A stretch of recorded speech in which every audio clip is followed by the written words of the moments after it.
All right. Welcome to our Business Succession Seminar. My name is Brad Jones. I do commercial lending up in Cedar Rapids in our Linn County market. I'd like to thank you for joining us here today. I see a lot of familiar faces. Appreciate you taking time on your busy schedules here before the holidays to come and join us. We are hosting this event because here at Hills Bank, we are sincerely interested in you, your family, and your business being successful. That is at the core of what we do at Hills Bank in the commercial department in which I also work in. A lot of you in discussions that we have with you, there's a lot of topics, I've heard the past year, there's topics of tariffs, concerns with that, when the construction industry, lumber prices went up last year. A lot of you have concerns with hiring employees, skilled workers. That's a concern that comes up. And another big concern is succession, and that is why we're holding this seminar here today. We have a great lineup of speakers presenting, all of which are experts in business succession planning. And we also are excited to have a great panel later in the day as well. They've all had experiences with succession planning. Our first presenter is a partner in Ag Progress, a firm that provides family business advisory services. She works with businesses every day to transition skills and assets between generations of family and non-family stakeholders. Devon focuses on moving family business forward with skilled facilitation and first-hand experience. While many of Devon's clients are involved in agriculture, the unique dynamics of family businesses are common across all industries. Please welcome Devon Cook.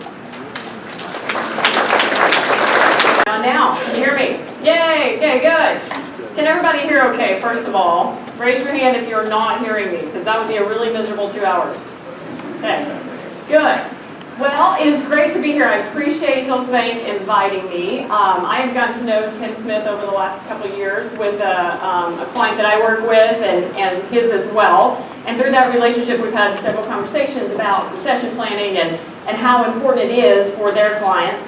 And that led to me being here today. So I'm thrilled to be with you. Now I want to put your minds at ease to start with. If there's anybody in the room, my company is called Ag Progress. So first of all, if you're not in agriculture, I promise this is going to be relevant. And secondly, we say moving family business forward. There's some aspect of every family, but I also want to put your mind at ease that if the future succession plan for your business does or does not involve family, I also think today's conversation is going to be relevant for you. So, it's going to be broad enough that we're not going to deal only with family business specific issues. Because this topic of how you transfer ownership and leadership, and those are two different things, could be two very different things, that applies no matter whether your business involves a lot of family or not. So, glad to be here today. So we do work primarily in ag. I work with farm ranches, livestock dairies, feedlots, every variation, some ag input industries, equipment suppliers, processing, anybody kind of around the sphere of production ag for the most part. But like I said, the topics really transfer. My personal career has been all across a pretty diverse set of businesses within the food and ag industry. Anywhere from, I spent almost a decade working in my own family's business, so I have lived through some of this firsthand. Also worked for McKinsey & Company in Chicago, a global management consulting firm that works with Fortune 500 and 100 companies. Worked at Conagra Foods for a while, and also, and one of the more fun and interesting parts of my career, did some work with the Bill and Melinda Gates Foundation, helping with some of their ag investments in Africa, various countries across Africa. So all that to say, I've seen business play out in a lot of different environments, from fairly small, really small, to really big, and some of the concepts are the same, right? It's still about people, it's about relationship, and it's about how you communicate. And that's going to be a thread through everything we talk about today. Now, let me give you a little context of where I come from and what really drives me in this business. So, I grew up on a cotton farm in West Texas. Anybody ever been to a cotton farm? Pretty far from corn and soybean, Iowa, so we got a couple. Grew up very much involved in that farm. My family also had a cotton gin, which is the first stage of processing for cotton. So it's basically a factory, manufacturing, lots of spinning knives. And so this is me in the lime green terry cloth halter top, very fashionable, circa 1980. And I came of age to work on the farm right when Roundup came out. So I was saved from hoeing, and rather I spent every summer on this lovely two-seater Kubota driving up and down roads spraying weeds. So obviously we did not believe in personal protective equipment back then. And this was, I can almost guarantee you, a staged photograph for our 4-H record book, because that's the only time Mom actually got the camera out and took pictures on the farm, which I'm really sad about today. We don't have many pictures of all those experiences. But so here's my staged 4-H picture of us, showing our summer work. But this really drove me. I mean, I grew up with that work ethic, growing up on the farm. So fast forward today, I live on a hobby farm, 10-acre hay farm, hobby 10 acres in Colorado, north of Denver, and I invent things for my kids to do because I'm sad they're not getting that experience of growing up on a real farm. So, I find sheds for them to paint. They do spray weeds. They say I have a little affair with Roundup because our gravel has to be immaculate at all times, which is true. I do. And find, weeds for them to hoe and kind of invent some things to keep them busy. But I have done my best at that. So I want to share with you a little video here of them sharing, their version of the work ethic I have tried to instill in them. How are you supposed to do your work? You love it when I say that?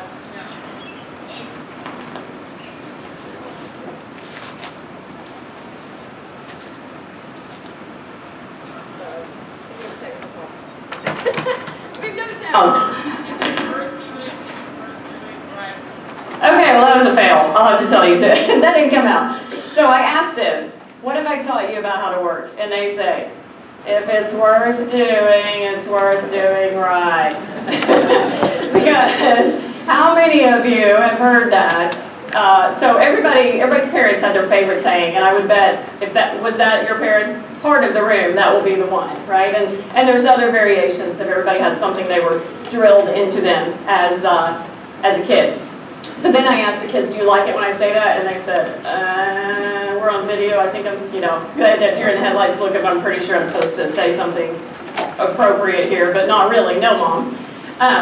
So my point is, when you talk about estate and succession planning, I do believe that. If it's worth doing, it is worth doing right.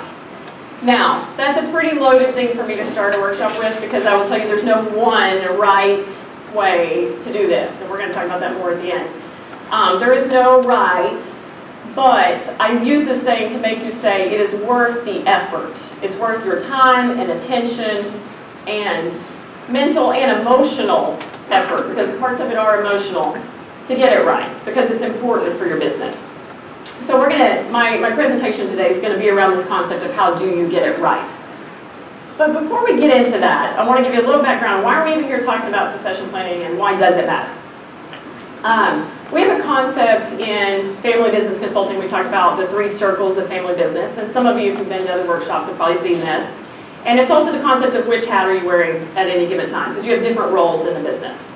So let me give you a play-by-play of conversation when I was leaving my job in Chicago at ConAgra to move back to Lubbock, Texas, to work at, the 40-employee cotton gin. So leaving a really big company, come to the cotton gin. So I'm sitting down talking to my parents, and I said, hey, Mom, Dad, we've talked about this for a long time. I'm ready to do it. I think it's time for us to move. And my mom said, fantastic, I can't wait for you to move closer with that 1-year-old grandson. Man, we can't believe he's so far away. And then in the next sentence, with barely taking a breath, she said, and my mom was very involved in business, very much part of its success, and she said, but we're going to have to find something for you to do, because, there's not just a lot of jobs and fluff around here. You're going to have to actually, be productive and be helpful to the business. And then Dad said, and by the way, don't think I'm just giving this all to you. You're going to have to buy part of it. So this is not a free cake, free walk. So in the span of like 30 seconds, we had covered the 3 circles of family business, which is this concept that oftentimes, and again, even if you're not a family business here today, you probably have employees that you are close to and have key relationships with. So this bottom circle can be about relationships broader than family. But we all have those hats we wear. There's a family member, so daughter coming home with her baby. There is a hat we wear of working in the business, if you work in the business, not everyone will, but if you work in the business, you've got a management hat on. And then you have an ownership hat. And I'll tell you, probably 75–80% of the work we do in facilitating is helping folks work through the confusion and conflict that can come from all of those hats at one time.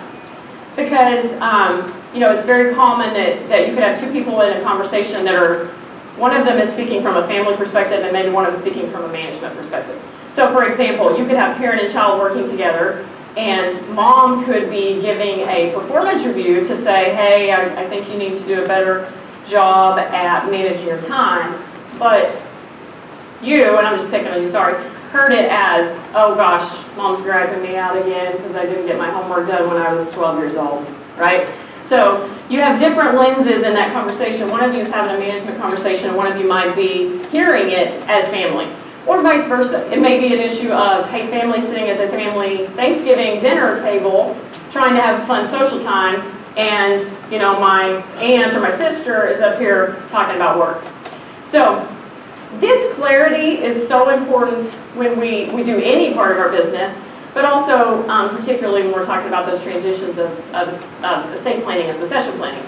And along with those three circles, by the way, there's kind of different logic and different values that go with each of those. And that really comes to play when we talk about succession planning. So for the family circle here, what's valued in the family?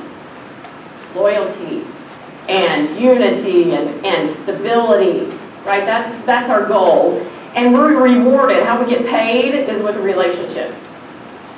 When you go over to the management circle, what's valued in good management? You're competitive. You're being competitive in your market. Loyalty, I think loyalty is valued, but maybe it's less of a expectation than in family, right? You have to have a little bit of a business lens to be able to make tough decisions and hire the right person or let the right person go, where loyalty may have to be trumped by a business decision. And the rewards in that management circle are based on profit and how well you do. Right, so you get paid with a paycheck, hopefully. And in that ownership circle, the values you're looking for there is financial returns. Whatever the ratio that's important to driving your business. And you get paid by a return to capital, a distribution, a dividend. And so when you think about these conversations you may be ready to have around estate planning or who's going to take over the business, wow, it's really hard to be a family member and I've got to be loyal, but I may need to have a conversation on the management side and say to my next generation, I'm not sure you have the right skill set to be leading this business. You may remain as an owner and get a return to ownership, but I'm not sure you're the right person to be the manager. Or here's what I need you to do to be the right person to be the manager. So just keep that in context, and I guess I'd ask for just a little bit of show of hand or pained look on your face reaction, whichever one you want to do. When I say that we see lots of instances of there being confusion and conflict caused by those roles. Does that resonate with anybody? I see some heads nodding. Yes, thank you. So that's typical. Don't feel like you're alone, but use that as a tool to talk about it. Sometimes it's as simple as saying, hey, time out, which circle are we in, or which hat are we wearing? So that's one piece of context I want to give you. And just when I'm asked, what are the hot buttons? What do you see all the time where people fail at? Can y'all see over there? Oh, whoa. Where do people fall down in this succession planning process? Some of the hot button challenges we see around that ownership circle, the curse of equality. So there's a saying in our line of business called does fair mean equal? And that's a question, because there's no right or wrong answer, again. But fair does not always mean equal. And so sometimes we do see folks challenged with coming into this planning scenario thinking everything's got to be equal, meaning I've got to leave everything equally to my kids in an estate planning context. That's often where we see conflict and hot buttons. And so fair might be leaving one set of assets to some of the family and leaving a different set of assets to another part of the family, because those two groups are differently equipped to manage and benefit from those assets. So in real world terms, I'll tell you the most common scenario of this is, we see a lot of scenarios in farm world where folks choose to separate their land ownership, I mean that's a real estate asset, get that into one entity, that may be shared in ownership among all of their heirs. But the operating company, the farm, you know, the equipment, the equity in grain and the entity that's generating profit every year and doing the work may need to be owned by just the individuals that are actively involved in that business. So that's an example where it's maybe not going to be perfectly equal, but we're setting it up for long-term success because the folks that are running the farm are going to generate profit that pays rent to all of my heirs over here with the land. And keeps, you know, I'm leaving those heirs a substantial asset that's going to generate rent over generations. So that's one example. There's lots of different ways you could structure that. But having that conversation, just having that conversation and making a conscious decision yourself, for me, does fair mean equal, is important. The other ownership ones are the eventual unwinding. I mean, probably most of you, when you started getting involved in your business in your 20s and 30s, weren't thinking about, okay, what structural decision I make today is going to impact, you know, I wasn't planning for when I need to unwind and get out at retirement age. And that's very common, it's hard to do. So that's, the earlier you can think about what the unwinding might look like, the more years of tax planning that your accountants and your attorneys are going to help you do to get there in a good way. And then governance by those that are inside and outside. So that example I just gave you of, you know, the farmland owned separate from the farm. Governance is a fancy term for how we're going to make decisions. What is the body of people, whether it's a formal board of directors or whether it's a more informal, you know, gathering of two family leaders that make most of the decisions. But those folks are governing those businesses. And so being, you know, that is the hot button that you really have to work through is if your business is in a situation where it's going to pass maybe to more people than it is today, you've got to really put some thought into, like, what are we going to set up for people to make decisions in a way that's orderly, transparent, and makes good decisions, right? I mean, we just don't want automatically a board of directors where everybody that's an owner gets a seat on it, because I may be an actress in Los Angeles and not know squat about business in Iowa. So am I well qualified to be a board member? Now, I'm not saying an actress in Los Angeles can't be. I 100% believe that they can be educated and be a great board member. But you just got to put that thought into what governance are you setting up. And then on the management side, you know, the conflict obviously is management philosophies. And again, this applies even if you're passing it on to employees. I mean, some of you may be planning to sell your business to employees.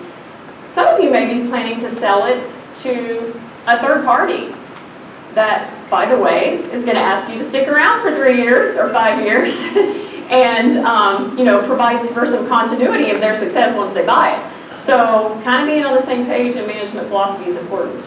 I have an uncle who has a very personal experience on that one of not being on the same page about that philosophy and those 2 or 3 years that he stuck around being pretty painful.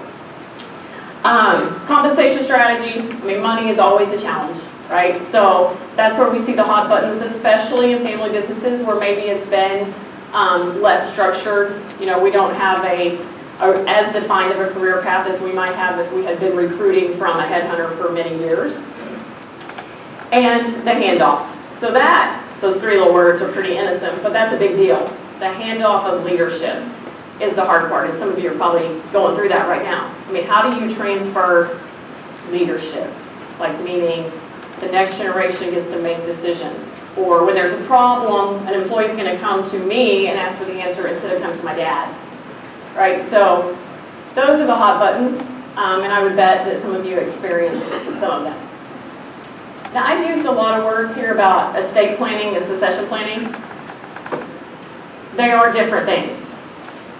And hopefully your attorney, when you're having these conversations, or your banker, or your succession planner, whoever your advisors are helping you sometimes make sure you are thinking about them differently. And this is kind of one of the main points that I hope you leave with today.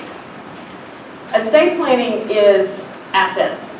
It's determining how ownership is going to move, okay? There's lots of structural decisions to make, there's tax planning, I mean, there's a lot of nitty-gritty detail in there. But I would say that is tactical. I mean, it's doable. There are facts to deal with, right? Tax law is a fact. It might be a changing fact, annually, but it is a fact. I would say the harder one is the secession side, because we say co-creating psychological ownership.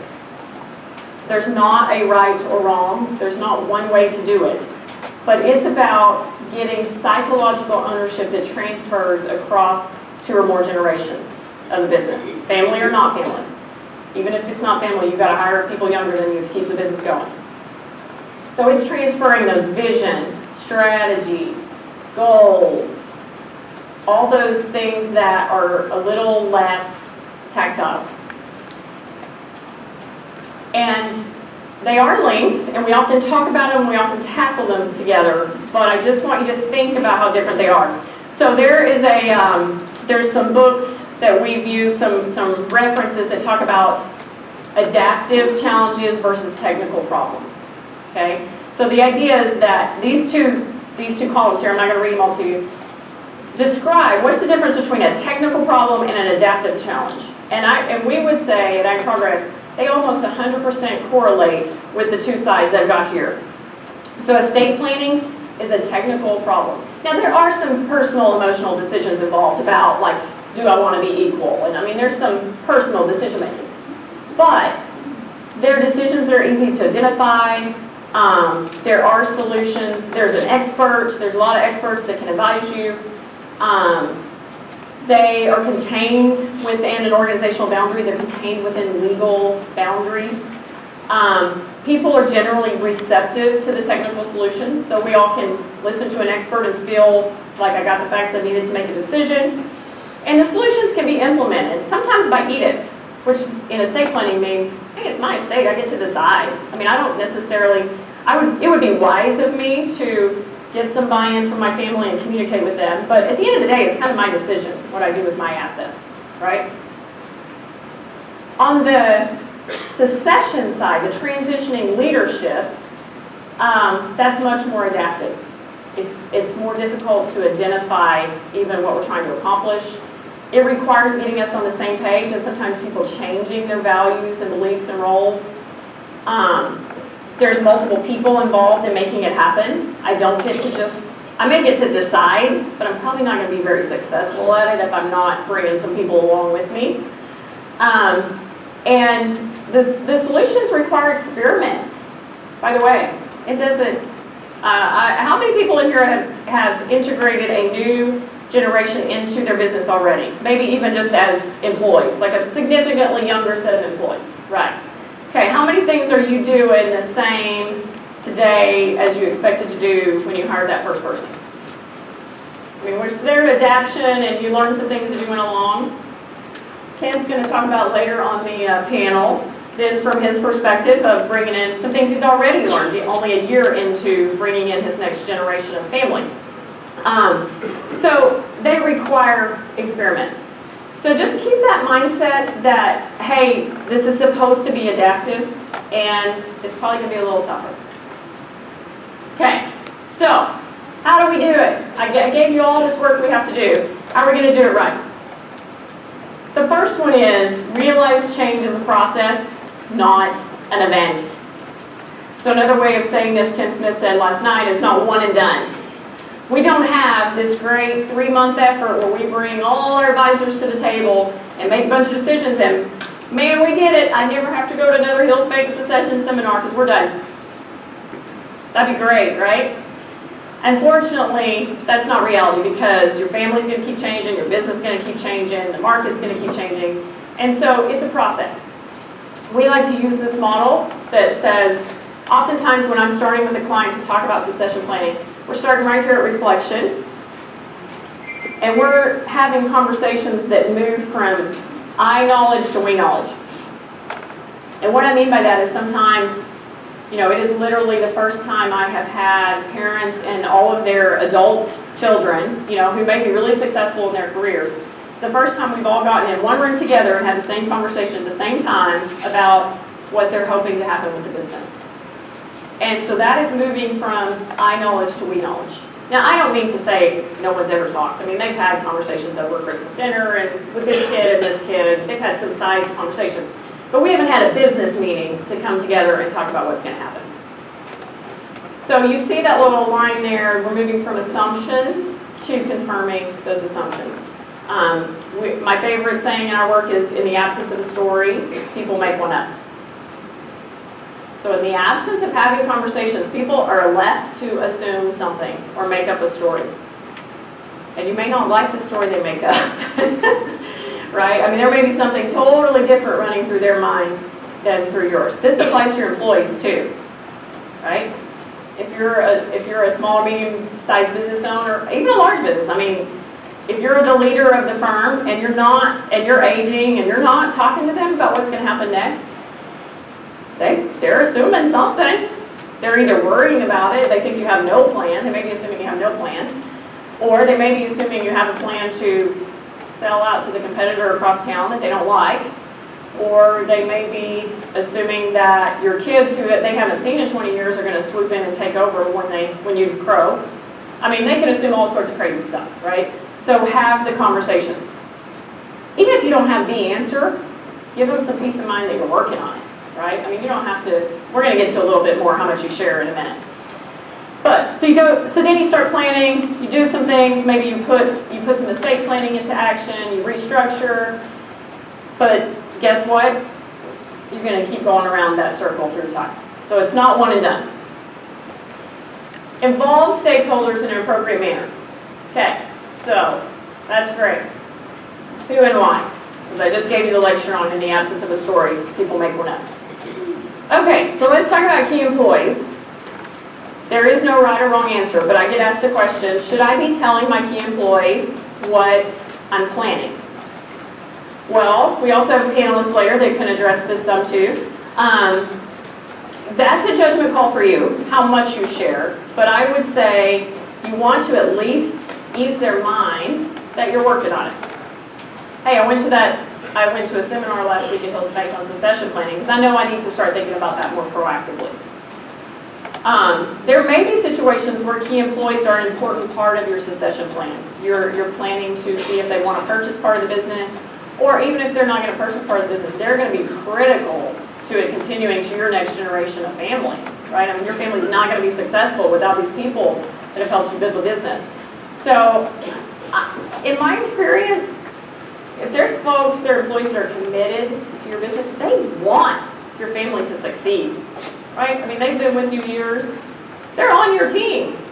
So, just even having that conversation of, hey, as a family, we're starting to talk about this. What are your observations? Some of those folks know you and your next gen well and can be a lot of help. You do have to use your judgment as to who's discreet and who you can trust. And I can't tell you the answer to that. All of you are successful business owners and you're used to thinking through those types of decisions. In my personal experience, I failed to explain earlier, I spent 10 years in my family's business.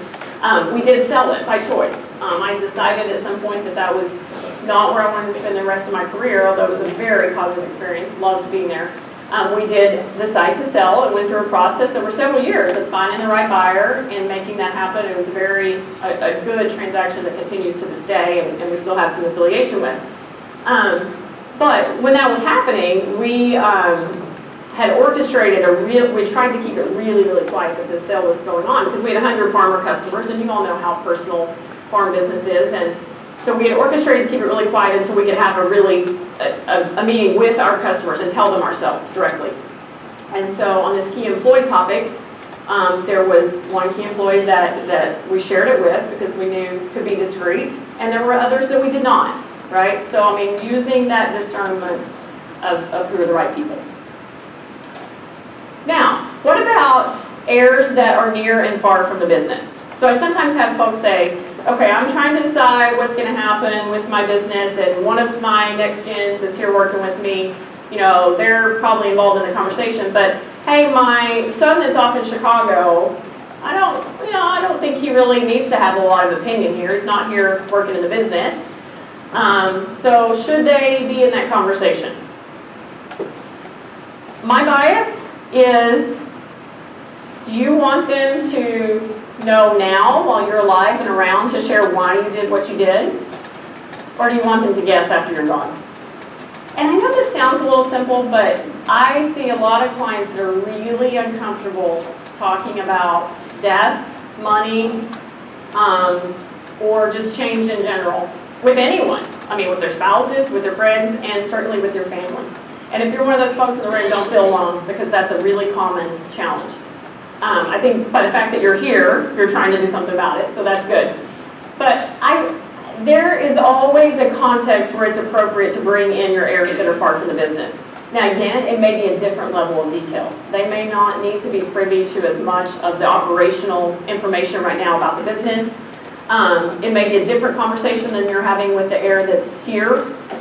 But by golly, why would you want to keep them in the dark and leave them to assume something wrong and make up a story? Yes? Can we ask questions as you go along? If you don't ask too many.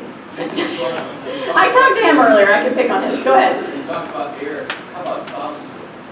Spouses. Well, you're ahead of me. Yes. What about those darn in-laws? Oh my gosh, they're so controversial. My answer to that is going to be the same. There is something appropriate to say to them. It may be different, and you have to make a judgment call about how to involve them. But if you think they don't have influence, you are lying to yourself. Okay? This is the first person your child sees in the morning and the last person they see at night. Okay? So do you want them to hear it all third hand? Now, there's two scenarios here. There's the fantastic in-law that you think the world of that's helping the business. So of course you want them involved because they're only going to help the business more. And then there's the in-law that you don't get along with, that you find problematic, and maybe is doing things, spreading rumors around town that you don't appreciate or whatever. And there's probably some in-laws in the room, so I'm sorry if you feel like you're picked on, but this is a real issue. The ones that you're not so fond of, are you going to be more successful leaving them with completely making up a story? Or is there some way you want to shape their understanding of what's going on? Okay? So you may not trust them to be in the I'm going to be really blunt. You may not trust them to be in the financial meeting to know how much you're worth because you're afraid that they're going to go tell everybody at school next week. Okay? If that's your judgment call, that's fine. You may not need to tell them how much you're worth. But do you want to be having a conversation with them around what are the values of your business and how you're hoping to pass it on to the benefit of their children? And that's one of your long-term goals, and that's what's driving your decision-making here. I mean, there's some part of the story that it makes sense to share with them, because no communication's certainly not going to help. I mean, it might make it worse. So again, it's one that depends on discernment for your situation. I work with the whole range of what I just described. I have some clients that from day one are very inclusive of all the in-laws. Have one getting married in January, a client I'm heavily involved in right now, and even before the wedding, they've had some conversations with him and said, hey, once the wedding happens, you'll be invited to this big family meeting in March, and we're going to do some things to get you up to speed before then, so you don't walk into this, feeling totally clueless. So there's some folks that go the very inclusive route, and there's some folks that go quite the opposite.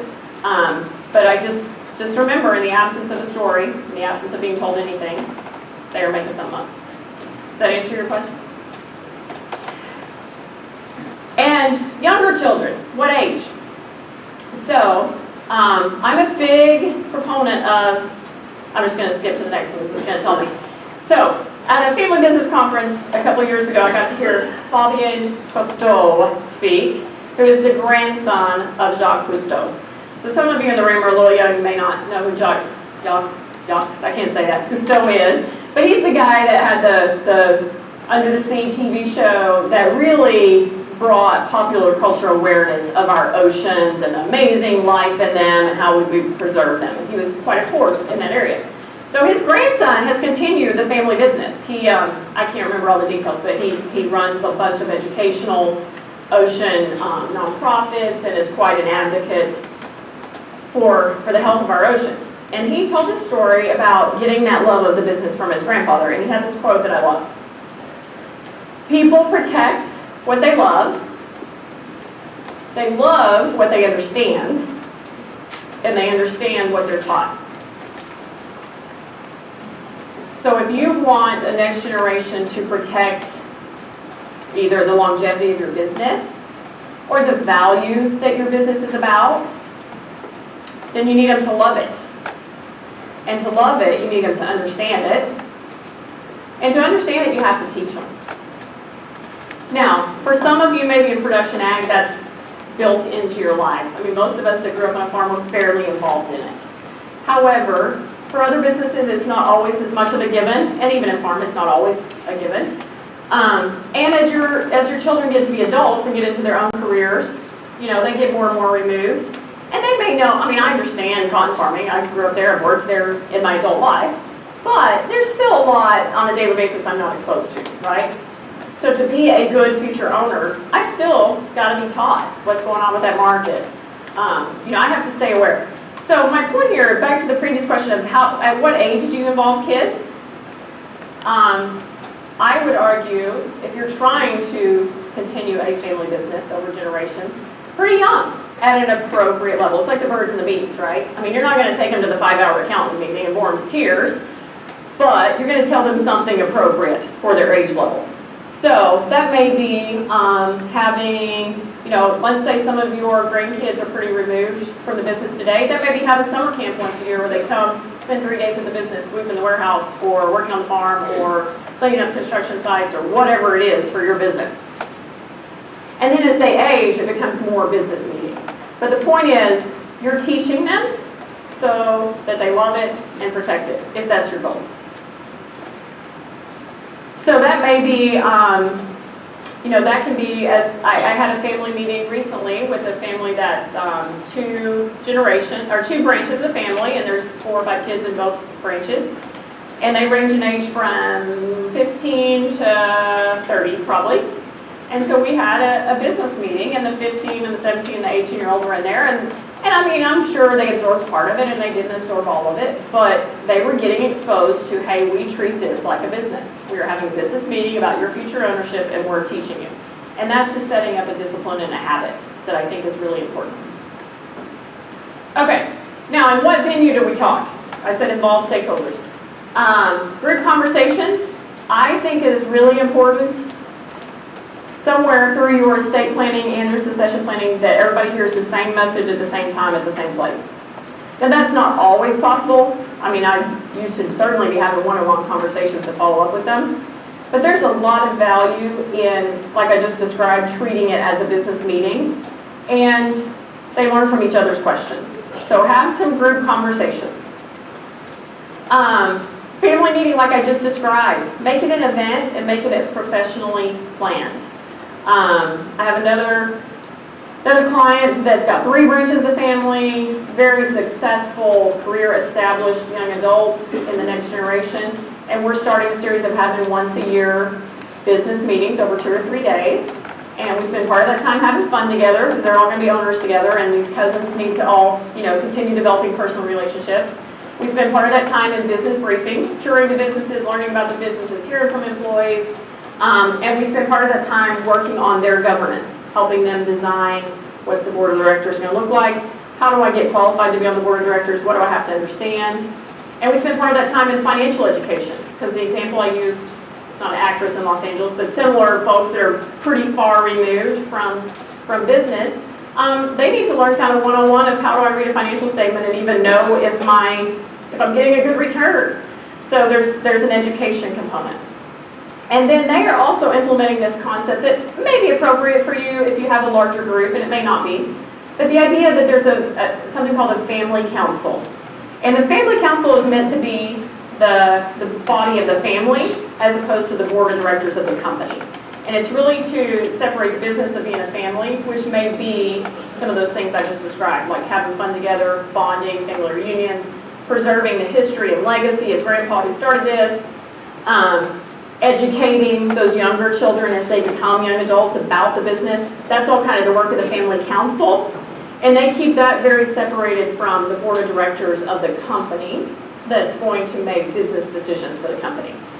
And there may be some overlap, there may be a few people that overlap there, but it's a really healthy thing long-term to, if you have a business that's going to expand into, more dispersed ownership, to do what's right for the business, but also invest in the family, because they're remaining owners. Okay. I'm going to do it. All right, so here is the big one. I will tell you, this section right here is the bulk of what we're gonna dig into today. So, how do you do it right? You generously communicate on a number of topics. Some of these I'm going to give you a preview of. Some of them we're going to go in deeper, and then some of them the speakers this afternoon are going to get into deeper some of the tools that you're going to need. So, first of all, generously communicate. The first way is you better expect repetition. I guarantee you, when you start talking about why we changed from an S Corp to an LLC and we restructured and we moved this asset from here to here to take advantage of the step-up in basis and blah, blah, blah, blah. I mean, all these legal and financial terms, I guarantee you it's going to take people in your organization, employees, family members, spouses, yourself, multiple repetition to understand and retain it all. So generously communicate means be prepared to repeat yourself. And also in different learning styles. And this is a big one because I think sometimes as entrepreneurs, maybe you've built a business from scratch or from pretty small to something substantial, and you've gotten used to your way of doing things and your way of communicating. And I see it being very important when you're trying to bring in other stakeholders to get on the same page with you, that you use different styles. And that means speaking, that means it's written down where they can follow along like you're doing now. That means you're giving them books to read as resources to kind of help them keep thinking through these concepts.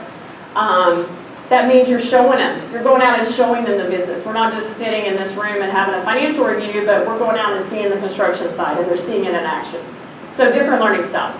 Now, a big part of my work, and your attorneys and your accountants and your bankers, is helping you write it down. Decision is never made until it's put on paper. And that's true from a legal sense, obviously. A legal decision is not made until it's put on paper. But it's also true from a buy-in sense. I have seen it many times. I will be working with a family, they'll say, oh yeah, we all agree on distributions. We don't have any conflict over that. Well, okay, so describe it to me, we'll talk through what it is, and then I'll write the draft of it. Okay, so here's your distribution policy. This is how we're going to decide how much money to pay out every year. And that process of writing it down, forces people to read it and go, yes, I really agree with that. Oh wait, I don't really agree with that. So it just forces a different level of review and buy-in for people to kind of sign their name to the dotted line. And my intent here is not to make everything into a big legalese document. Some of, if you're talking about your distribution policy or your compensation policy or how you're going to handle family employment, they don't have to be 10-page legal documents. They may be 2-page outlines. But the fact that you wrote them down means you discussed it and agreed to it at a different level. Okay, so what do you need to write down? Vision, goals, and values. That sounds pretty simple. Like, oh, that should be easy. And most of the time it is. But it is really helpful for you to go through with your key employee team or your family. Where are we taking this? I mean, are we trying to keep growing for the next 10 years? Or are we trying to wind this down and slow down so we can exit? Or are we trying to expand into new sectors? Or have we got all we can handle? I don't want to manage more people. I mean, where are we going? What are our goals and our values? And back to that quote earlier about, people protect what they love what they understand, and understand what they're taught. If you're not able to articulate and share your values, then it's hard for people to understand them and protect them and continue them. Family business history, this is huge. Get it written down because some of those fabulous stories get lost through time, and that's going to be part of the legacy that keeps those generations engaged. Will and estate plan, your speakers this afternoon are going to go into a lot more, so I'm not going to spend time there. Obviously that one has to be written down. Buy-sell agreement. Actually, sorry, I'm missing one on my list that we're going to dig into here, so I'm going to back up. One of the things that we suggest you write down is your ownership guiding principles. Okay, so Tara, you can start passing out those worksheets wherever you are. They're going to be passing out something we're going to give you a few minutes here to work through and discuss yourself. So, one of the things that we find very helpful when folks are starting to think about planning for how to pass on assets and to transition leadership is just at a very high level, what are kind of the principles that are going to guide you? So, I'm going to talk through these, so don't start getting too involved in your handout yet, and then we're going to give you some time to think about it. This is not an exhaustive list. This is just something we come across fairly commonly. You may have variations. We have these put here as either ors. You may have a variation that's a blend of the two. That's fine. I want you to mark this up and make it yours. But one of the common ones is those that are working in the business should own it versus assets should be owned by heirs regardless of their level of involvement. So I described that earlier. You know, do your kids in Chicago having a career, should they get to own part of the business, or do you have to be here contributing every day? So that's a choice. There's no right or wrong answer. It's a philosophy and a principle that's going to guide a lot of the decisions you're going to make. Second one is only family members can be owners, or we'll let a few non-family members in as owners because we want to attract and retain the right people to manage the business. So we're willing to have some minority owners if it helps us get the right executive to help run the business. Or, number 3 here, broad employee ownership is an option for us. Doesn't scare us. Let's think about, an ESOP or there's other legal ways to make that happen too. We're going to open this up to employees being full partners in our business. Not a right or wrong answer, but a pretty fundamental principle, and most of you probably have a gut reaction to that one way or the other. So you have an opinion about it usually. Next one is the next generation should have to buy the business. So they should have to put some skin in the game. Or it should be a gift. And it doesn't make sense to make them recapitalize the business and go into debt or have to come up with the money. That doesn't seem like the best way to manage our collective family's wealth. The next one is any family member can work here. Or we have some guidelines in place. I'm going to talk more about family employment policies later. We have some guidelines in place that say, hey, to come back and work here, you have to have met some hurdles. And maybe that's things around education, working elsewhere, having a skill that fits our business needs, and other things. There can be other requirements on your list. The next one we've already talked about. In-laws should participate in family business discussions, or only family members or blood relatives should be involved. Next one is wealth should skip a generation, or parents, not grandparents, should determine what their offspring inherit. Now this one comes about because your attorney and accountant are going to say, hey, you can do a generation skipping trust and really get some great tax benefits. And that is absolutely true. Just make sure you've thought about, is that a principle you're okay with? Because we have seen situations where business owners trying to be really proactive when it did some great tax planning and gave a generation skipping trusting and had a lot of assets in line for their children, or their grandchildren, sorry. And the parents said, whoa, wait a minute, those are my kids. You shouldn't be deciding what they get or what their future ownership of the business is going to be or what responsibilities you're saddling them with. So that one can be how tax planning can sometimes conflict or intersect with family decisions and emotional decisions. Next one is money for retirement should be saved outside of the business or in a specific retirement vehicle inside the business, meaning you have, whatever the employer-sponsored retirement structure that's right for your business, you have that structured in the business. Or business cash flow will provide retirement salary and benefits at some level. Now this is one of those that you didn't plan for when you started at age 20 and 30.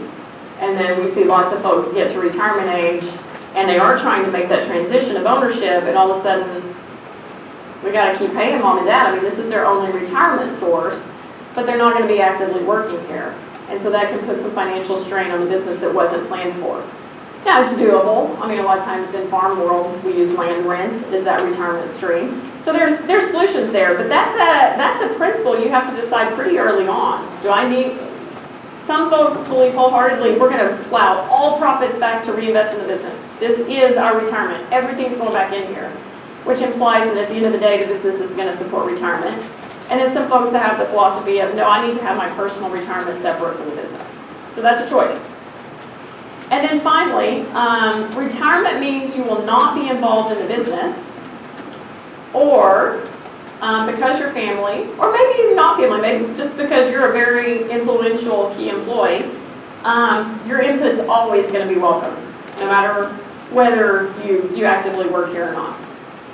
Now you can imagine this is a gray area that gets dicey. I mean, we all want the wisdom of those that have come before us, so we want them involved at some level, but it can go too far too. You can have a fair amount of conflict over how much influence do I have after I retire. So, you've got your handouts.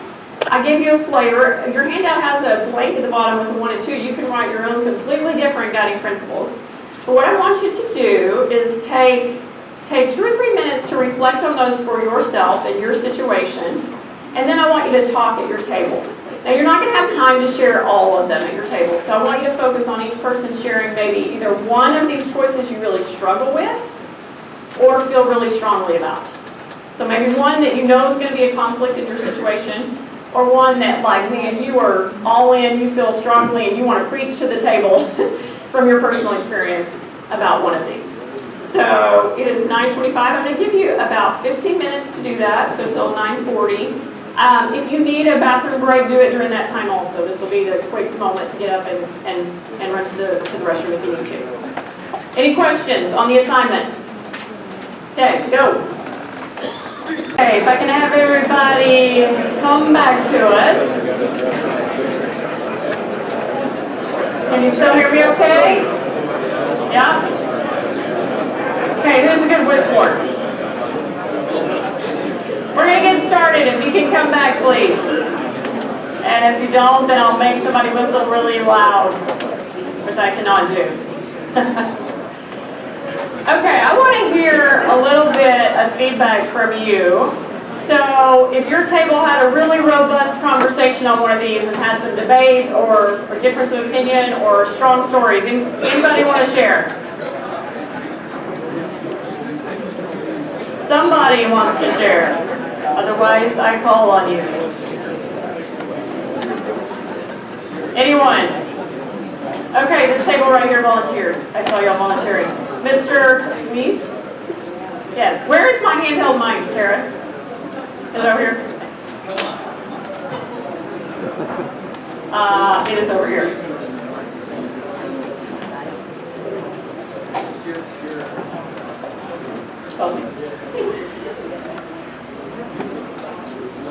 Thank you. Okay, just share a little bit of your conversation. Well, I was talking about how to get my nieces to do more marketing, because they're already farming, they don't do much of their marketing. I was trying to get them to do the board of trade.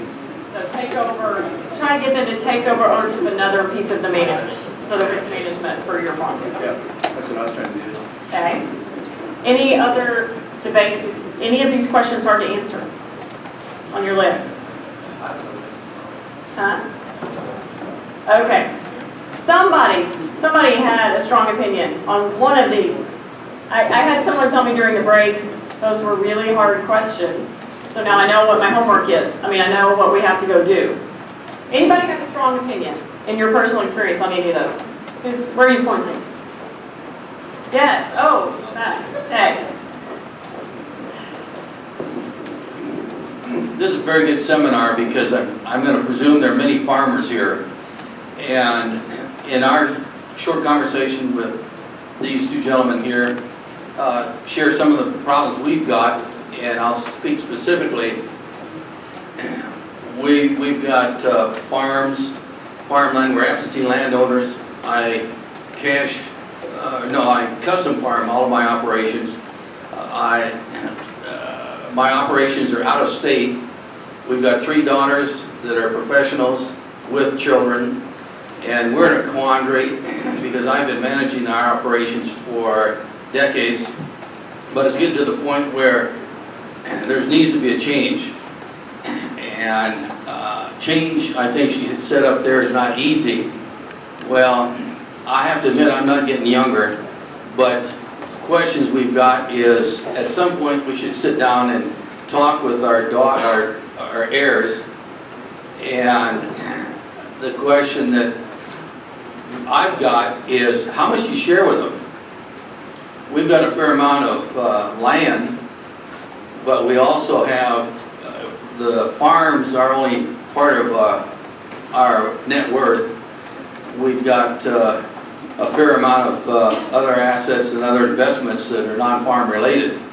So my question is, if we sit down with the kids, boy, I don't want to scare them, and I certainly don't want them to quit their jobs next week and say, I'm ready to retire. So, but we did have good talks. Great question. You don't hear me still? Am I on the microphone? Okay, it's hard for me to tell. Yes, okay. I'm going to address that one in a minute. Great question. It's hard to talk about money. He wants an answer for 4 and 5. So read which one you mean. Read, No, the next generation, do we have to buy their business? Or next generation have to, can't buy it? okay, so the question was, he's looking for input onto this one right here. I'm sorry, I didn't realize it was different on my sheet. The next generation should have to buy the business versus they shouldn't have to recapitalize it. It should be a gift. Now, there's no right or wrong answer, so I don't have the answer. But did anybody discuss that at their table? Anybody have opinions to that one to share? Or experience of what you've already done? Y'all are a tough crowd. Come on. Okay, who has made their kids buy some part of the business? Put money in. Raise your hand. Yes. 1. Okay. 2. Who has, who thinks that generally it's going to be a gift? A lot, and maybe a lot undecided. Would you be willing to share with us your philosophy and a little bit of your experience of buying? Well, I have,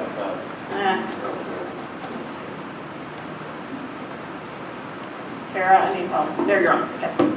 All right. So we have a family, it's a managed internet services business, so it's not a farm. So, but we have 6 children and 3 of them work inside the business. So these issues are really relevant to us because we want to make sure that we do the right thing with these gifts that basically God has blessed us with success and financial and business success. And it's not, we look at it like it's not really ours. It was, it's ours to steward and to be careful with. But so we're in a debate about whether or not, how do we deal with the business side versus the other assets, like there's real estate and things like that. And we thought that the kids that decided to work inside the business and operate it would have more of a stake in that business itself. And maybe the real estate, this is related to farming too, of course. The real estate might be a separate ordeal. But to me, the guiding principle is to define what justice is. And justice is rendering unto any person that which is due. So, and so and nobody has a perfect idea of what fairness is, but if we try with all our efforts to be just with everyone, so if the children that don't care about working in the business, it would be unjust to give them an equal share of the business with the other kids who are doing, growing it with sweat equity. So that's what we're trying, those are the sort of the guiding principles we're trying to figure out, and but do the right thing all the way along. So it's a challenge. Tell us about them buying. What did you make them buy? Well, they bought in sweat equity. In other words, the ones that are working have ownership in the business. I'm the majority owner, like probably typically most farms would be. The older, the generation owns the majority of the business. But they have, with their own sweat equity, they have ownership already. So we think that we're not sure exactly how it's going to go. You know, if I died tomorrow, it'd be kind of chaotic. Hopefully that doesn't happen. But we're trying to figure out what to do. We actually don't know. Thank you for sharing. Okay, we've got another question or reaction over here. I just wanted to add to that, because something that you had said earlier with, should the next generation have to buy the business as far as to have vested interest to have that bite? And I think that blood, sweat, and tears go an awful long way, and so that sweat equity really can make a difference too. It's not always money. It's not cash. It's Okay. not always cash. Yeah. And your professional advisors can help you with, you know, there's definitely situations where people define that sweat equity as part of someone's compensation. Put a cash value on that sweat equity, and it's considered part of their compensation. So it gives someone the feeling of, yeah, you are earning this ownership as part of your paycheck. You know, instead of $100,000 cash, you know, your paycheck may be $90,000 cash, but that $10,000 is accruing to ownership. So there's a definite return to that sweat equity. Did I see another hand somewhere right here? Yes? Okay. Dealing with the farming situation today, and of course everyone in the room that is farming knows what challenges we have. It's called profit. And I think we have to be careful as we move assets over to the next generation that we don't set them up to fail. And if we require too much of a capital investment on their part, that's exactly what we're doing. We're setting them up to fail. So you bring them in, and maybe part of the program is they take over purchases of equipment. We, as the original owner, do not do that anymore. That's their responsibility, etc. So there's a multitude of ways, but let's not set them up to fail. Yep. Yeah, lots of ways to make that transaction happen. So buying equipment is their contribution that starts getting them ownership in the entity. I got some comments during the break that helped me kind of get context of what you're hearing. One of them was, this was really helpful to make me understand there's two schools of work here. Earlier when I showed you that adaptive and technical challenges page, there's the technical work and there's the emotional work. And that would be great if you left with that today, knowing that, hey, answering some of these questions, the other feedback I got was those questions are hard. And they kind of can be gut-wrenching, some of them. They get emotional pretty fast when you start putting, you know, your kid's picture in your mind, and it's about real people. They get emotional. And so that's the reality, folks. There is emotional, hard work to do here. You've been blessed. So, you know, you said we've been blessed with a lot. And with that blessing, you know, comes the hard work and responsibility of how you carry forward that blessing responsibly and the right way for your family. So you're right, it is emotional. And that's the hardest part. To your question about money, oh my gosh, I don't want my kids to know how much I'm worth. That's going to scare them, or they're going to go crazy and go on a spending spree next week because they're rich, okay? I hear this all the time, especially in farming. I mean, we tend to be pretty humble, conservative folks that don't want our kids to be big spenders or flashy, or we want to take the conservative path. It's a tough one, but first of all, they're going to find out when you're gone and the will gets read, or whatever happens, they're going to find out. So, do you want them to find out in a way that you control and that you share your philosophy about the blessings?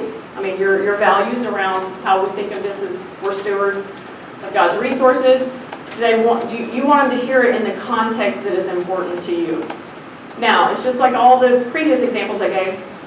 There's some discernment of what age is appropriate, what life stage they're at. I mean, you know your kids, which ones are mature enough to handle that well. And if you have some that you are worried about them taking that information the wrong way, you have to handle that differently.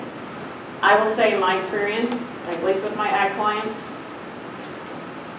I cannot think of one situation in 5 or 6 years here that has, when they shared that information, that it went wrong. And I mean that to say, for the most part, you have good kids. And you should trust them more than you do. I mean, that's my big picture takeaway. Now, there are exceptions to that, and I understand that, and there are situations you have to manage. But for the most part, you've raised good families, and if you share that financial information in pieces and in the right context, it's probably the path you should be on. Now, here's a real world example. The example I used earlier, the family of 3 branches, and we're having family meetings every year. They were really worried about that. I mean, like, we started with, we're not telling them anything. That was the first year's meeting. We're not telling them anything financial. And then the second year's meeting was, well, we let the CFO give a briefing on one of the business units, and he kind of alluded to what the profit margin is. And if somebody did the math, they could probably figure out how many units we sell, what the profit margin is. And hey, by the way, a couple of these next gens are financial professionals on Wall Street. They could probably do the math and figure it out, okay? So that was year 2. Year 3, coming up, is we're gonna do a much more substantial reveal of kind of here's the balance sheet. So it's a progression of building confidence, right? I mean, they weren't confident doing, the kids had to show up to those meetings and show that they were being professional about it and they were invested and everybody's on the right track before we got to the confidence level to share everything. And frankly, it hasn't happened yet. I'm still a little skeptical it'll happen completely, but that is the plan. So it can be a progression. Any other reactions that, I mean, I know there's people in this room that have that same concern because I hear it all the time. Anybody been willing to share financial information and then either regretted it or went, yeah, that was the right thing to do? I mean, any personal experiences out there? Yes. Okay. Get back to me. It's a hard one because I mean we all want to raise good kids, and easier said than done, right?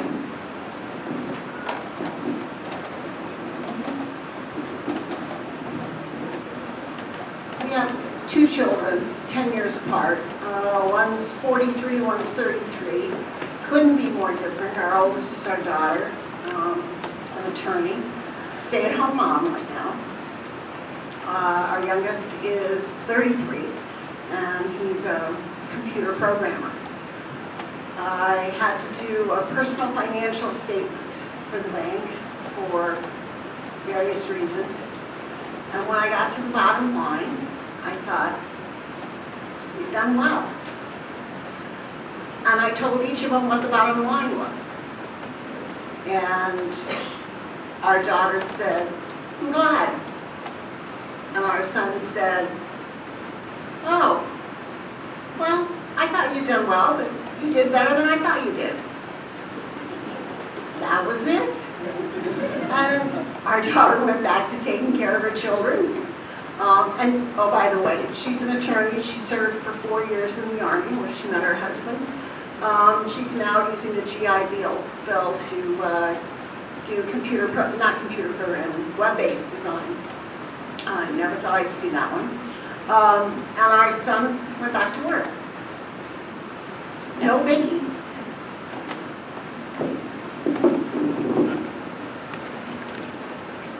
Okay. No right or wrong answer again. So you're hearing my opinions come out. Any other questions on that topic, money? That's a whole nother workshop in itself. And I would really actually encourage you, if you get into some of these long-term planning discussions with your family, you can have some really meaningful workshop interactions with them about how does our family approach our wealth. And we hear that term wealth in a negative context, I think, in our society of like extreme wealth. But I mean, if you have any business entity, you have some wealth, right? So whether it's high or low, I don't know if that's all relative. But your family does have wealth. And it's not just money, by the way. You have wealth of values. You have wealth of history. You have wealth of, the story of your business. So just having even a workshop within your group around how do we define that wealth? What is it? besides money? And what are our values around how we're going to manage it? I mean, the gentleman in the back articulated their philosophy and their principle is we are stewards of it. It's not ours. Whatever your philosophy is, just having that conversation can be really, really good. Okay, I better move on. So one of the other things I told you needed to write down was buy-sell agreements. We're not going to get into great detail. I'm going to do a little bit of an outline. And then when you leave today, there are going to be handouts that has a much more detailed outline. So what I'm trying to do here is give you tools from this workshop to go back and have the conversations with your spouse, your business partner, your employees, your family, whoever it is. So I'm asking you a lot of questions and giving you the homework to go answer these. And a lot of that homework will prepare you for when you sit down to have the conversation with your professional advisors, attorney, accountant, banker, whoever. If you've done some of this pre-thought through that list of guiding principles, I mean, if you had answered all those and then you went in and have this conversation with your attorney, you're a lot farther down the road than you are starting from scratch. So buy-sell agreements, they can legally take a lot of different forms. The terms of a buy-sell agreements can be embedded in your operating agreement, or it can be a totally separate, standalone legal document. I don't care about that. Your attorney will figure that out. But the point is, let's figure out a way that we're going to get out of business, if we needed to, before we get in business together. Now, for a lot of you, it's too late. You're not starting a new business today, so you're already in business together. But I would bet money that a large number of people in this room either don't know what's in their buy-sell agreement, or know, but it was written 20 or 30 years ago and probably hasn't been updated in a really long time. Or maybe it's the default language that the attorney wrote up when he started our LLC, and he put something in there as a default, and I was confident it was probably okay. Anybody gonna fess? I'm not gonna shame you into raising your hand unless you really want to fess up to that, but I'm seeing some smiles. So this is one of those things where I said it's not one and done. You might have written a really great buy-sell agreement 20 years ago when it was you and your spouse. But today, when you've got a key employee involved or you've got some kids back, it probably needs updating. So what is a buy-sell agreement if you are starting from scratch? One of the first concepts you need to talk about is who's allowed to be an owner. Who is permitted to be an owner, permitted transferee. And if that is only family for your situation, you also have to define who is family. And this is, again, where this gets emotional. So, are adopted kids family? Are in-laws allowed to be an owner or not? Those are the two tough ones about defining family, or which branches of the family. So, me and my brother are in business together right now. Our kids can be owners, but can our sister who exited 10 years ago, can her kids be owners in the next generation if they want to? So, who qualifies as family? If family is a definition that's relevant to you. And then, regardless of who the owners are, we have these things called triggering events. And that basically means something happened that caused this buy-sell agreement to be used, that caused the provisions to be used for a transaction to take place. Typical triggering events would be death. So what happens if I die as an owner? Disability, which may or may not be in your buy-sell. For some businesses, physical disability is important to you that the owners be active, and so they may not be able to, they maybe shouldn't be an owner anymore. For some businesses, they don't care. That doesn't matter. So you may or may not have disability as a triggering event. Divorce, fun one. Yay, that's a fun topic to talk about. But it's reality. We all know that, and we've seen it impact businesses. So what's going to happen if there's a divorce and business assets are part of a divorce settlement? Personal bankruptcy. If somebody goes bankrupt and there's a risk that their bankruptcy proceedings are going to pull business assets in, what happens? Another fun topic like fraud and felony and doing really bad stuff. Does that get you kicked out as an owner? And desire to exit. What if somebody just wants to exit? They're ready to retire, or they're ready to go to a different stage of their career and they want to sell. So those are the events that happen. Then you are making a series of decisions, and I'm sorry, I should put this on the slide. Making a series of decisions around who can sell and who can buy. And within each of those, there's also two decisions. So if you're not familiar, you may want to write this down. There's the concept of having an option or an obligation. So on both the buyer and the seller side, someone can have the option to sell.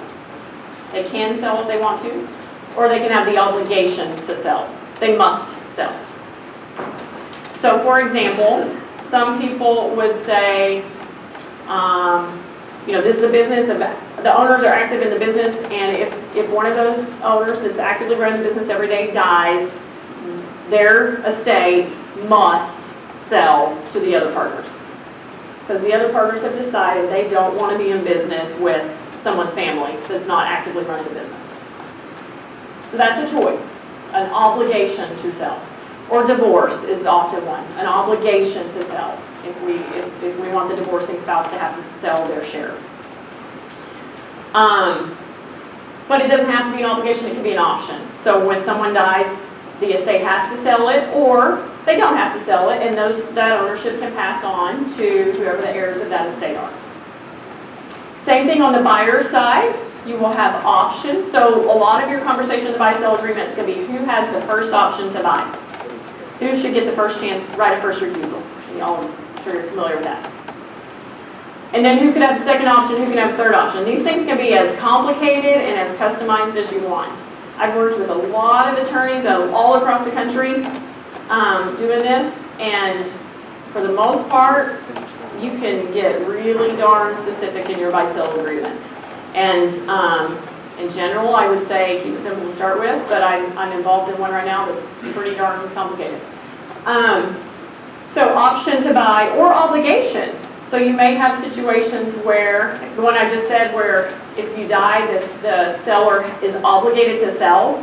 Well, hey, if someone's obligated to sell, then somebody has to be obligated to buy, right? So someone's on the hook, either the other partners or the company itself can be obligated to buy. So you can see there's a series of significant decisions here, and there's a lot of discussion in there around who gets the chance to buy. And that's most of the work of your buy-sell agreement right there. It will also include valuation method, typically. So the idea is we're trying to write this before one of these emotional events has happened. So we have set up the rules of the transaction before somebody died or got divorced, okay? Really emotional things. So you also want to have set up how are we going to value the business when that time comes. So we're not fighting over price. Oftentimes that can be a real estate appraisal, that can be a business value, professional business valuation done. Sometimes people keep it simple, it's a formula, so it's a multiple of EBITDA, so 5 times earnings before interest, taxes, depreciation, and amortization. You can get that out without your tongue twisting. So your financial professionals are going to be your advisor here, but you want to have that in there because this is the default if we can't agree to anything else. I should also say that typically buy-sell agreements can be superseded if we can agree to something else. So we're writing the rules for the worst case where we can't agree to something else. This is what we're going to default to. But hey, if the time comes and you had planned for people for a in-law that got divorced to have to exit, but the time comes and it was a really amicable divorce and this person's important to the business and you don't want that to happen. You don't want to make them exit. You can supersede this if everybody agrees. Okay? So you still have that flexibility built in for life changing. And that's down here to the revisions piece. Usually you will say in this agreement what percent vote is required to change it. So it may be everybody has to unanimously agree, or for larger groups, we often recommend it be a little bit below that bar, so maybe 75 or 80% of the voting shares of the company have to agree to revisions in the buy-sell. You don't want to make it super easy because obviously the reason you're doing it is to put something in place before there's conflict, but life changes and they do need revised. So you will have some bar for revisions. Along with the valuation method, you'll also have usually payment terms, a default, again, that says, for a transaction over $5 million, then you have 10 years to pay or 20 years to pay. You'll have some terms built in. And then sometimes they'll also include non-compete clauses, if that's important to you. Again, it depends on how involved those owners are in running your business, but you can have a non-compete in there as well. So that's the general outline. Your attorney's going to ask you more detailed questions under all of those. And the handout I'm going to give you at the end, I do encourage you to take home. I mean, it's 3 or 4 pages, pretty detailed, to explain options under all of those. It really can be a good work through before you go sit down with the attorney guide. Any questions, big comments on buy-sell agreements conceptually? Anybody want to fess up to, wow, I know I really need to update mine right now? No? Good. No, perfect. I saw a few shy little hands. Okay, my assignment to you will be go read yours, and then you'll know if you need to update or not. So first I'll go pull it out of the vault, or the, the scanned copy from 1983 that you have in a scanned form that's really hard to read because scanners weren't real good back then. Pull it out and see what's in it.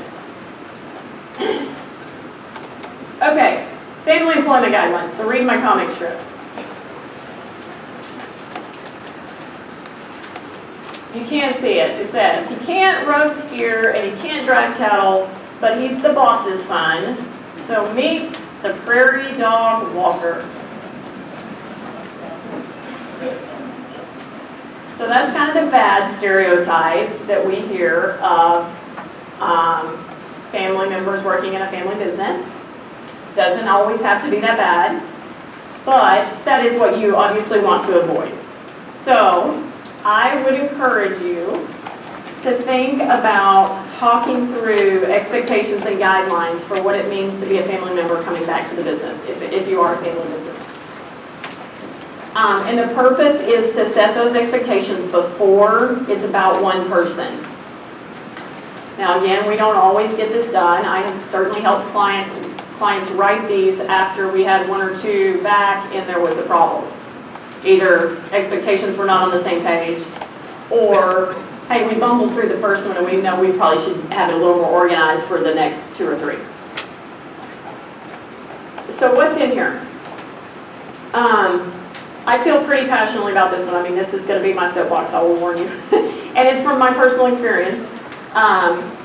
It's just so important to make sure for both the business's success and for the individual success. I mean, me as a person coming back to the family business, for my personal success, so important to do it well and to feel like I was qualified to be there and I was pulling my weight and was respected in that way. And so please have this conversation. Your policy may be 5 pages, it may be half a page, but write it down.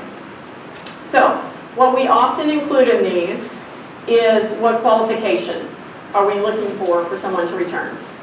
And these are personal decisions. Lots of times people address education and work experience. So do you have a bar you're expecting that says you need to have a vocational school education? I mean, do you need to have anything past high school? Do we require college? Those are the most common. Do we expect you to have a college degree to return or not? Now we can argue all day about the pros and cons of college degrees. There's no right or wrong answer. My bias would be think about who your kids are going to be working with in the future and who they're going to be competing with. And do you think that is going to prepare them for long-term success in the business?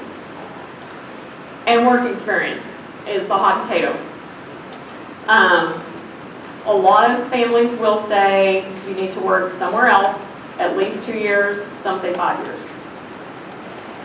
And the thought behind that is, I mean, there's a lot of reasons for it.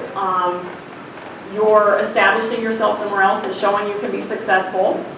You're learning to work for a boss that is not your parent or cousin or uncle or family member, sibling, even worse. You're learning to work for a boss that's not your sibling. You are learning skills, by the way. You're actually learning things that could come back and add value to our business. You're learning how to be great at managing people. You're learning technical skills that are relevant to our business. And then, like I said, for me personally, just that confidence coming in of knowing, hey, I did make it on my own. Because you're under the microscope. I mean, I can tell you, people are watching you all the time and say, are you really up to this? Or does she just get hired because, she's daddy's little girl? And knowing that, having that confidence to present yourself that way and take the knocks when things don't go wrong too. And frankly, knowing I wanted to be there. I mean, having experienced some other careers, and this was a choice. It wasn't my default. It was, I want to be here. And for me personally, also being able to have other experiences to know I didn't want to stay there, right? And I know that's probably not your goal. No one is hoping their kid leaves the business, but sometimes it's the right answer. And so all of those were helpful. So you see where my bias is on this one without me telling you. Now, having said that, I have clients that did work somewhere else that are super successful in their businesses, and I would not deny that in any way or demean them in any way for that. But that is a conversation you need to be having, and the sooner the better, right? Because it's a little unfair, to have lack of clarity on that if you have next gens that are coming out of high school, out of college, and trying to make career decisions. They need to know what you expect if the business is something they want to consider.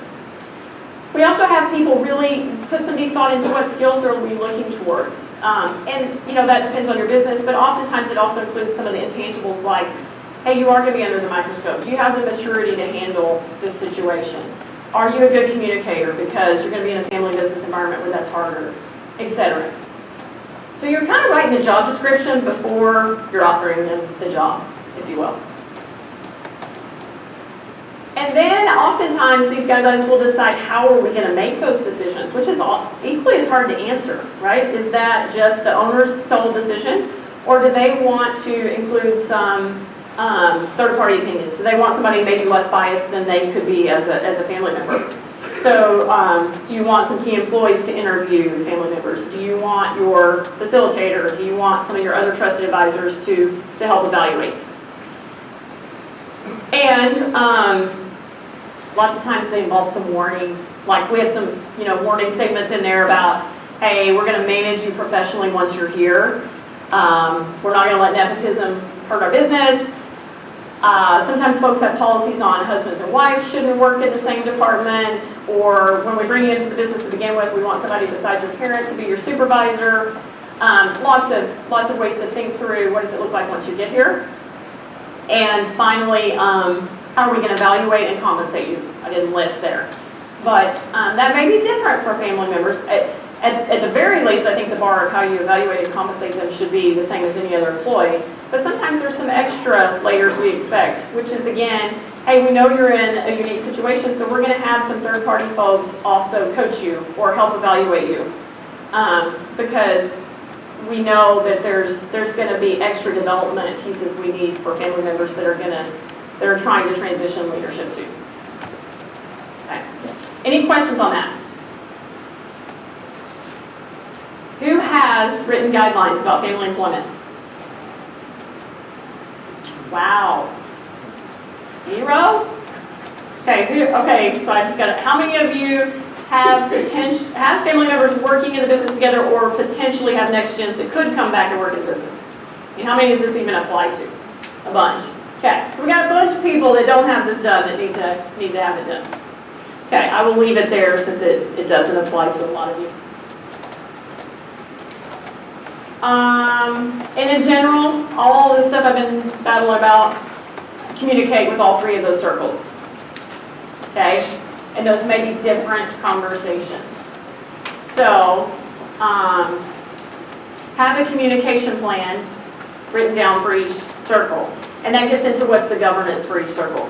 So there may be management meetings that run the business that happen every week or every month that review the financials. And that includes owners and non-owners as relevant. There may be ownership meetings, which are usually less often, once or twice a year. You're looking at the big picture, how's the business performing? Are we comfortable with the risk we're taking as a business owner? Are we comfortable with the financing? I mean, you're doing those ownership functions that are different than running the business every day. And I could do a whole nother workshop on that, on governance. But and then you're having family interactions that are both building your family and maybe helping to educate that family about when it's time for them to move to the ownership meeting and so forth. And then, see, I noticed this employees too. I added that. Have a communication plan for employees. For all these policies that are, that in some way impact them. If there's buy-sell agreements that impact them. If you have guidelines for family employment and your employees know that there's potentially some family members on the horizon, they probably feel better if they knew you had a plan for that and you had talked about expectations and you were planning for those folks to be well qualified. That might give your employees some peace of mind also. So go back to this 3-circle framework and use that to think about how am I communicating, and with each group discreetly. Okay, so that was all the things you needed to write down. Go back to that list. And that probably wasn't all of them, there's probably a bunch more. But I encourage you, as your work leaving here, if you need to update any of these, write it down. We're not going to cover capital withdrawal guidelines or fringe benefits, but those are also often hot topics that cause conflict if you haven't defined it well. Okay. I'm gonna do. Okay. So H, we're to H, and the rest of them go fast. Don't worry. So how do you do this right? H is healthy businesses have healthy processes. And I've got, you're all business owners, and there's a lot of pieces to that puzzle every day besides succession planning. But I would say those healthy businesses processes really do overlap with your work around succession planning. We've covered a lot of these, so I'm going to go through it pretty fast. But healthy businesses have good communication. And that's been a lot about what I've talked about today. How are you communicating? And they're able to have healthy conflict. What does healthy conflict mean? Conflict we don't generally associate with being healthy. Healthy conflict means people can disagree and it's okay. They can have a debate about a topic. I disagree with you about what investment we should be making. And we can have a heated debate, but it's okay. We're not attacking each other individually. We're not harming family relationships. We're debating. And so that sounds easy, but it's actually easier said than done, right? Healthy businesses have expectations clearly defined. Talked about that already. You have a whole handout on one aspect of expectations. Healthy businesses have agreement on the vision, direction, and goals and strategy.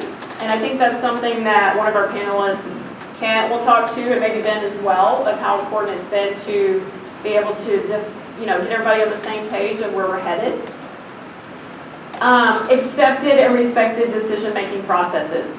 And that's the governance piece I've been talking about. Now, on the soft side of succession planning, that means, okay, when we bring in, I have a long-time employee that I want to promote and train to replace me as CEO. And I'm in the process of doing that, and at what point do they get to make the decision? What is the process where we're going to discuss it, and who's going to make the final decision? So it can be as individualized as that, or it can be as formalized, hey, what does our board of directors look like, and what's the decision-making process we use for the company? Processes to attract, develop, and retain good people. This is hard in small businesses. Where we've kind of bootstrapped our way up, it's hard for us to, it's just one of the growing pains, is getting to the point where you're really good at investing in people and getting the right people. And I know there's just a reality labor challenge component of getting the right people in the door. Are they even around and available? So this is all the work here, job descriptions, giving good feedback, doing performance evaluations so people know how they're doing, a development plan, and the family employment guidelines that I talked about. There's a lot baked in that, but I'll tell you it's really important to your succession plan. Because if you're not developing those people that you want to be your replacement, you're not training them and helping them get better, how likely are they to be successful? And I know Ken's going to talk about that too. Commitment to work through conflict and agreement. So you got the commitment to work through it, and you also have some processes in place to anticipate some of it, like the buy-sell agreement we just talked about. Understanding of financial information, performance, and drivers. That's probably the weakest link we see in our clientele in agriculture, because your businesses have gotten bigger and the financing has gotten harder and the margin has gotten tighter, as you alluded to, and this is a really key to success and definitely a skill that you need to be training your successors in and getting them whatever help they need. And training your future owners in. Like I mentioned earlier, owners meetings where they're learning how to read the financial statements just so they can be good owners. They're not going to run the business, they're not going to manage it, but hey, when they have to elect someone to the board of directors as an owner, I want them to have some financial literacy right? To be able to see how the company's doing, to see if the board's doing its job. So this goes all the way from within your organization to your owners. And finally, most of these could be summed up as, if you're in a family business context, recognize the great part about being a family business is the fringe benefits, the benefits of working with your family, the things that you value and the personal satisfaction of that. But you gotta act like you're not one. You gotta act, not in every way, but in putting some of these structures and processes in place, you're trying to act like you're a much bigger, larger business. I hate to use the word corporate, because sometimes it makes us all cringe, like, I don't want to be corporate. That's bad. But these healthy business processes sometimes are acting as if you're trying to be more structured and more professionally managed. So that's, I understand it's easy for me to slap this on a slide and that this is what you live every day. It's a lot harder to make these things happen every day. And there's a lot more to it than that. But the reason I bring it up is I just want you to understand we're talking about succession planning. We're talking about passing on a healthy business that you hope continues to be healthy for whoever has it next, and investing in these healthy processes is part of that, part of the homework. In the absence of a story, people make one up, and progress over perfection. We did name our company Ag Progress, because I just gave you like 50 things to do, and I understand that you're not going to get them all done in next week, next month, or probably the next year. So it's not going to be perfect, but keep making progress. And it's not one and done, so you're always going to keep making progress because you're going to continue these conversations around succession. And finally, how do I do it right? I'm going to tear down my own construct here of doing it right. Think long and hard about what it means to be right. So this is the hard part when you are having leadership transition. The way I do it is my right, and that may not be the same as how you would like to do it and what's your right way to do it. And I will tell you, in working with closely held businesses and teams, this is the hot button. I see this all the time. There's so much conflict over how we do it. What's the right way? And that's what's the right way to do the financial spreadsheet, to what's the right way to set the planter, to what's the right way to give a performance review.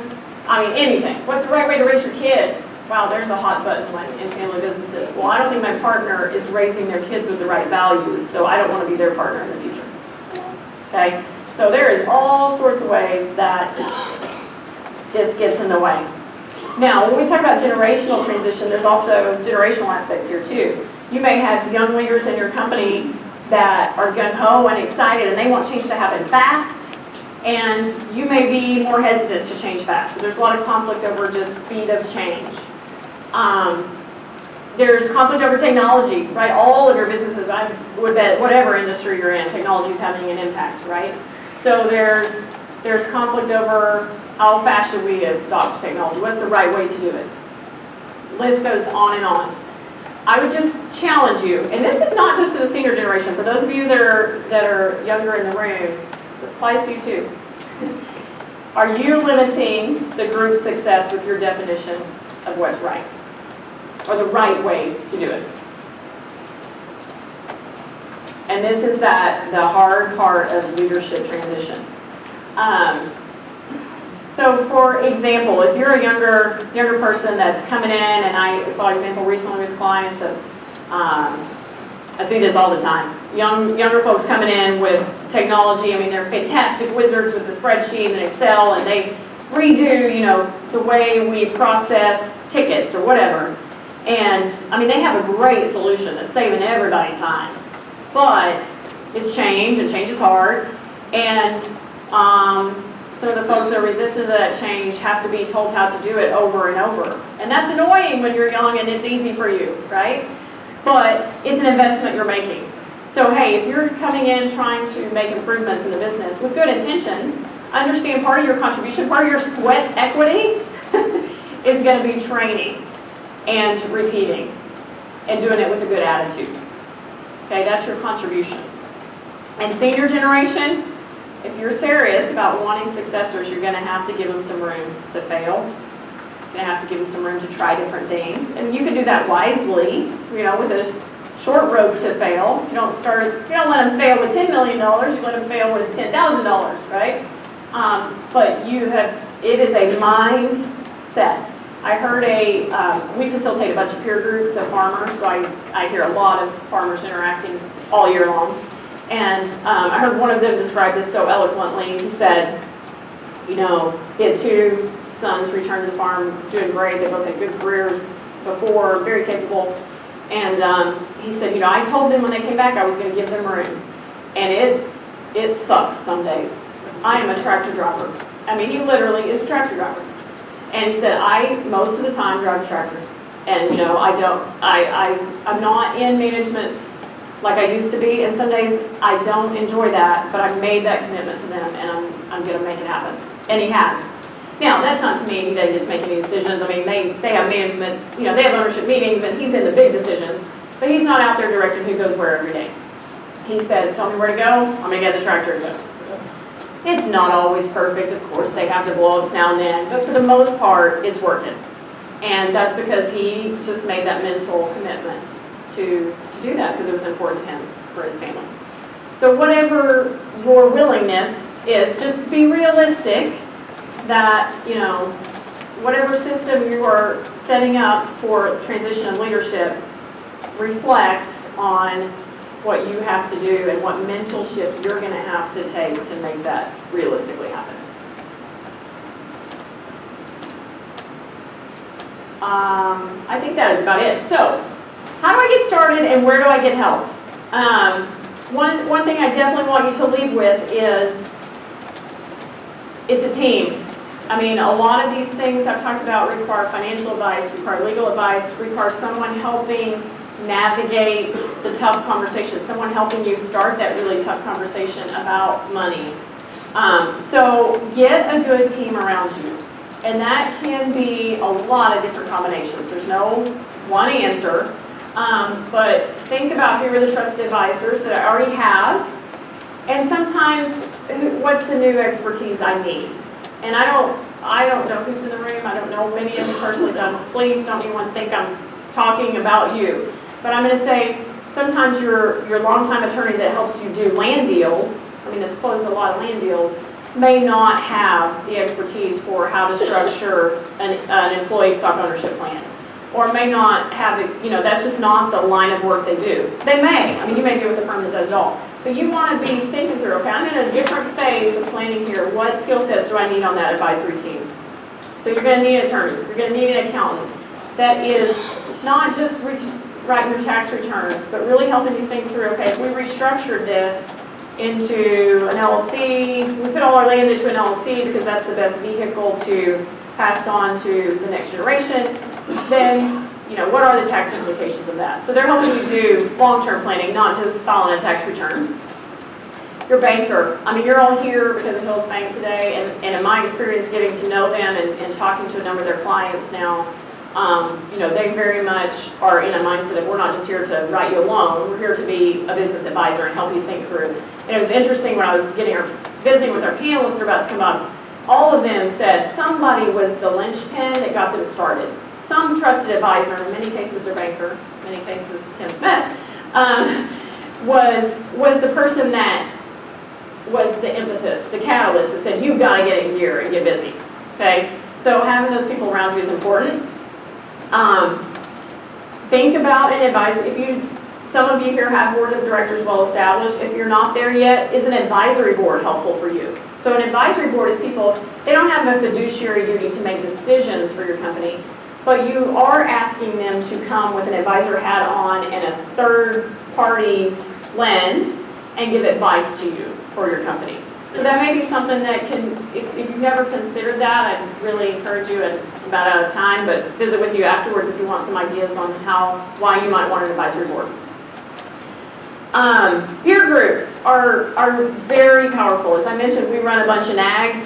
Most industries have some form of peer groups out there floating around where you get with your counterparts that are not competitive. Usually they're far enough away from you, they're not competitors. And you have these really hard conversations. How are you doing it? I mean, some of the conversations that happened at your table here today. So look at your industry associations. There's some national networks. If you're in agriculture, talk to me. I can give you a lot of options there. Workshops like this, obviously, are great ways to get a kickstart and get your thoughts going. You just have to go through the follow-up work, the hard work after it. We also run a program called the Progress Coach that's specifically a bit more of a workshop format. In agriculture, there's something called the Legacy Project that Farm Journal runs workshops around the country. And in your industry, there's probably others as well. And then finally, think about, do you need a facilitator? And by the way, that can be someone paid that you hired like me, or that can also be a trusted advisor. I mean, that can be your pastor. That can be your prior accountant who retired, who knows a lot about you and is good at facilitating. But do you need somebody to help your stakeholders sit down and have these hard conversations? And that's what we do. I mean, we're, I'm in the business of helping people have sometimes hard conversations, along with providing examples and suggestions based on our prior experiences. So look around you. I mean, those folks exist in every industry. And like I said, sometimes it may not even be somebody you hire. It may be, hey, I know we got to have this first family conversation. It's going to be hard. Is there a friend that we really trust that we can ask to just, give them the agenda and say, help us make sure we get through this agenda? One other thing I'm going to leave you, you're going to get a handout on the way out today, is another little to-do list, if you will. I said succession planning is the psychological ownership of all of these things. So I'm going to let you take that one home as another question list and think about, all right, if I sat down with my stakeholders, family, employees, whoever, and said, do we have the same psychological ownership? Do we have the same understanding of all of these things? This is a pretty good discussion guide to get you started. With that, I thank you so much for being here today. I'm going to be around some more during the panel, and I'll be around part of the afternoon. I'd be happy to visit with you more during breaks. I will have some business cards on the back table. Our firm is 3 of us providing client service right now across the country in ag. The issues are similar across other industries. I'm not opposed to other clients. It's just ag is sort of where we have our network, but I'd be happy to talk to you also if you're interested. But I just want to leave you with, get started. I asked Tim last night, what's the 2 things you want them to leave with? And I hope this has come through, because I agree. And he said, not one and done. So I've said several times, these conversations are going to go on, and it's never too early to start. So I think by showing up today, you've committed in some way, or you're already pretty far down the path. But just go from here, and my challenge to you is to make a plan tomorrow about what's my first next step. Okay, you're not going to do it all perfect, you're not going to do it all next week, but what's the first next step that we are going to take and when? And just get started. Progress over perfection. With that, I'm done. We have 5 minutes if there is any questions or any other experiences people want to share before we move into the next part of the agenda. How do you treat disabled as part of your qualifications? What's the best advice you have on this? Yeah. On that, how you get the appointments So the question was about disability. So one of the buy-sell terms I mentioned was, what do you do if someone's disabled? And he asked about mental disability. So what if someone either has Alzheimer's or Parkinson's, or has had an injury or something and is mentally less capable to contribute to the business? That's a real challenge, and we see it. For the most part, when you're writing that legal document, your attorney usually has a definition.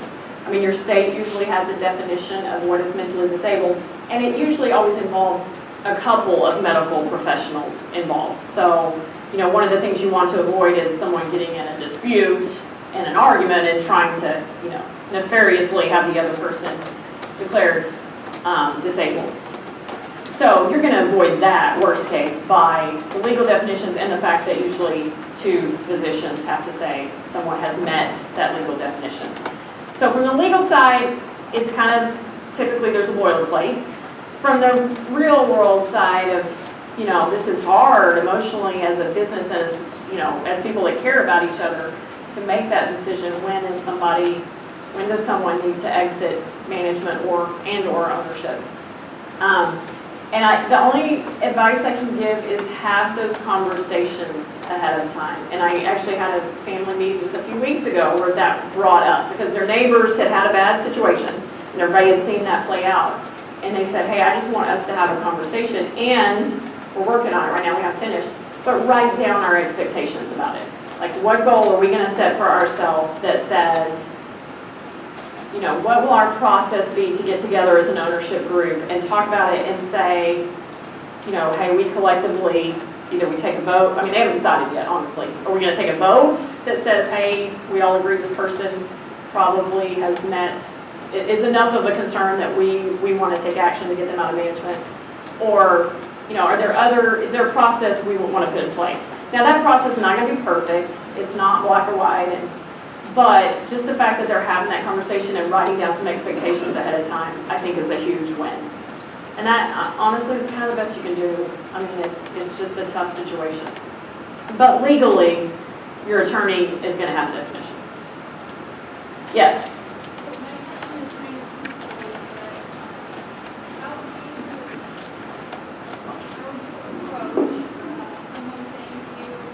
Okay, start.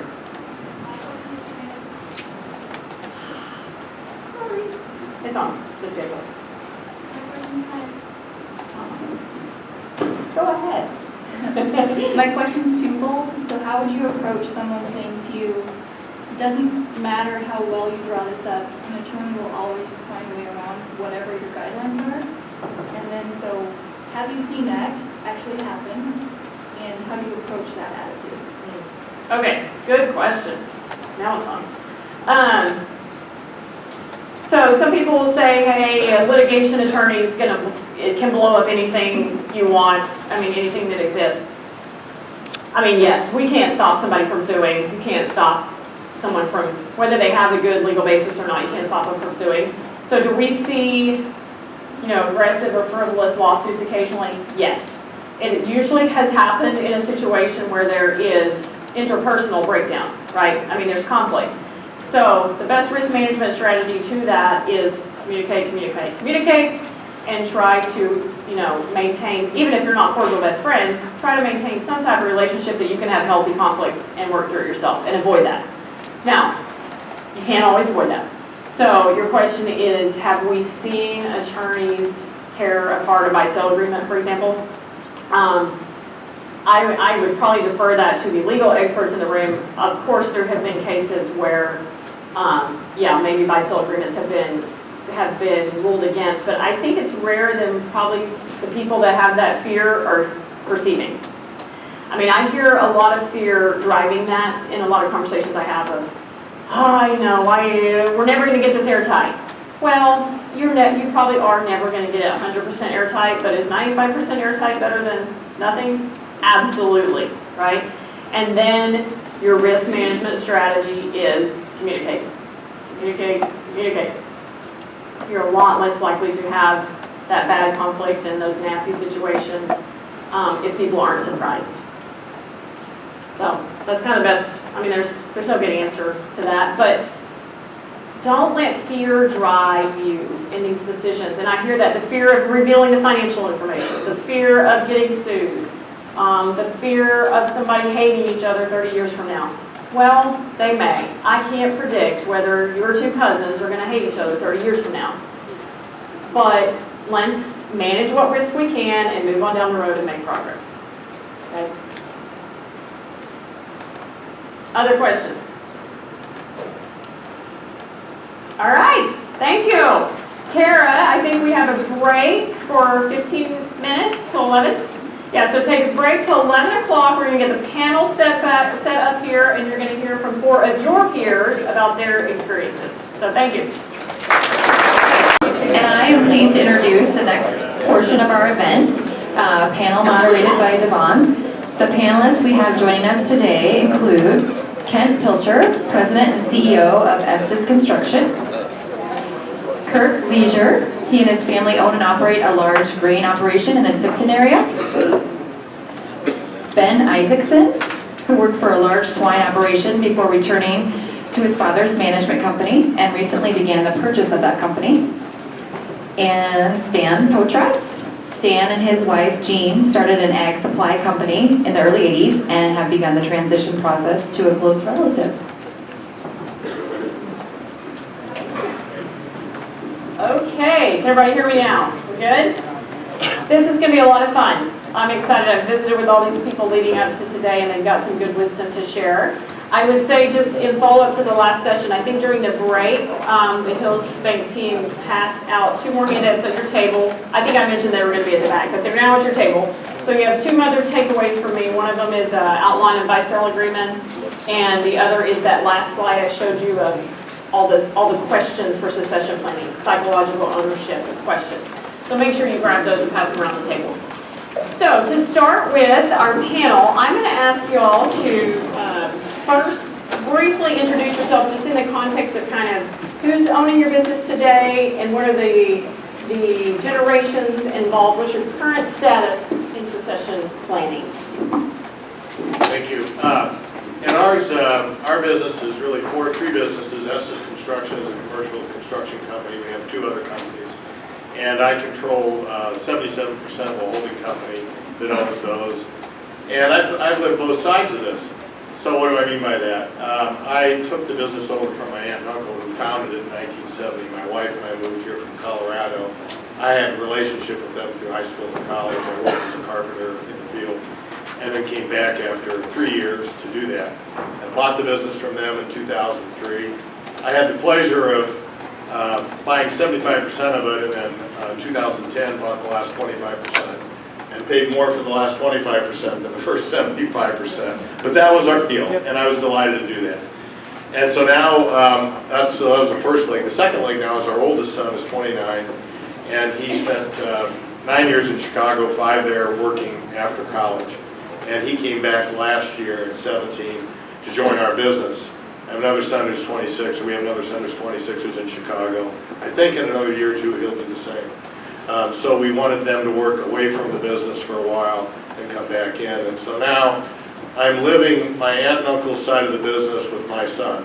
So I was telling my uncle the story the other day that it's been interesting because I get a little taste of what he probably went through. He's now telling me all the things that are wrong with the business, all the people that don't know what they're doing, and those things. So it's a little payback. But we did all right before he got there. So anyhow, that's sort of our story. We farm 4,000 acres, and I started farming with my father in '75. He came out to Iowa and bought some ground. We moved out here. Then my son and my father were partners in crime with cows, which I just hate. So then my son just graduated high school, went to MCC in Muscatine, and at the same point that my father passed away, and so there wasn't time for him to go off to work, which we had kind of wanted him to do, but I wasn't going to take care of the cows. So now, just in the last several years, we have set up an LLC for my mother's farmland. And then while we're doing that, my wife and I did ours for our children. And then our son has also looked at that. We don't have a succession plan. As I'm listening this morning, our succession plan is not the same as the estate plan, but at this point we're farming 50-50 on the ground is farmed 50% by each, but we each buy machinery, but it's not together. They're individual pieces, and depending on how much ground we farm is what percent of the machinery we have to own. So I am working my way out. He rents more of the farms each year, and so I'm working my way out. Yeah, so we have a farm management appraisal real estate business, all mainly oriented around ag and commercial ag. So I started with my father about 5 years ago. Previously was in the swine industry. And so I would say our succession planning is probably like everybody else, it's just always evolving. 3 years ago, we went through an extensive plan to have me buy ownership and utilize some distributions to buy more. Opportunities have come up. We're actually going to merge with another business in also, they provide business valuations, business brokerage, succession planning. So we actually have 3 partners now, and varying age from 68 to mid-50s to I'm 35. So focusing on cash flow and how to make that all work is, we spend a lot of time working on that. Can I ask the panel moderator a question? Those questions you sent to us that we were supposed to be ready to answer, do we to answer them now or later? No, just introduce yourself now. All right. My name is Stan Potrance, as you can see if you can read down here. I founded a company after coming back from England. I grew up in the same place where our business is, and I founded a company selling mostly, initially, sheep supplies to sheep producers. And I had no vision whatsoever for the company to grow. I thought it was going to be a part-time thing to looking after sheep. I had no vision, no money, no plan. I was supposed to have a 5-year plan. I had none of those things. I just wanted to survive the next week financially, and then figure out how to survive 2 weeks and 3 weeks and so forth. That was back in 1978, 79. Gradually, the company has grown, and now we employ 55 plus or minus people. I'm not sure, I'm no longer the CEO, but I think it's 55. And we're running a mail-order e-commerce firm selling throughout the United States product that we purchase both from in the United States and also a good share of it from overseas. The company has grown to our amazement. Now we have to look around and even think about business transition planning. And we did that about 10 years ago. We started the thought process because we never really thought we'd have anything to transition to anybody. In our case, we don't have children, unlike some others, we don't have a child that we're going to pass this business on to. As the lady said earlier, not everyone is suited to own and operate a business, and certainly not one of the scale that this funny business has become. And our daughter, we don't think is that person. She understands it, but she's just not that sort of person that can own and operate a business of what we do. So we had to find someone else to operate the business. And or we had to sell the business, which is a bit of a problem because if we sell the business, not everybody wants to operate an e-commerce business selling sheep supplies in Southeast Iowa because, sheep aren't exactly hogs. So it's not exactly a common commodity, is it? So it's an odd thing to have a business like that in that area, selling as we have done. And as our professional advisors told us, you're going to have a hard time, they tell my wife and myself, you're going to have a hard time replacing the two of you because this is a strange business, even though it's successful. And that's what we've set about to do. Right now, we have transferred it. We're slowly transferring ownership to my nephew, whose background is in e-commerce, but not in agriculture. So on one hand, he brings a new set of skills to the table. He's a better administrator than I am. I think he's a better people manager than I am. Certainly for the new type of employee that we have now compared to the type I was when I started in the world. And so my nephew is running the business and is gradually taking over the company. Has that worked well? Well, let's just say if we had it to do over again, we'd do a few things differently. But that probably applies to most transition plans of any nature.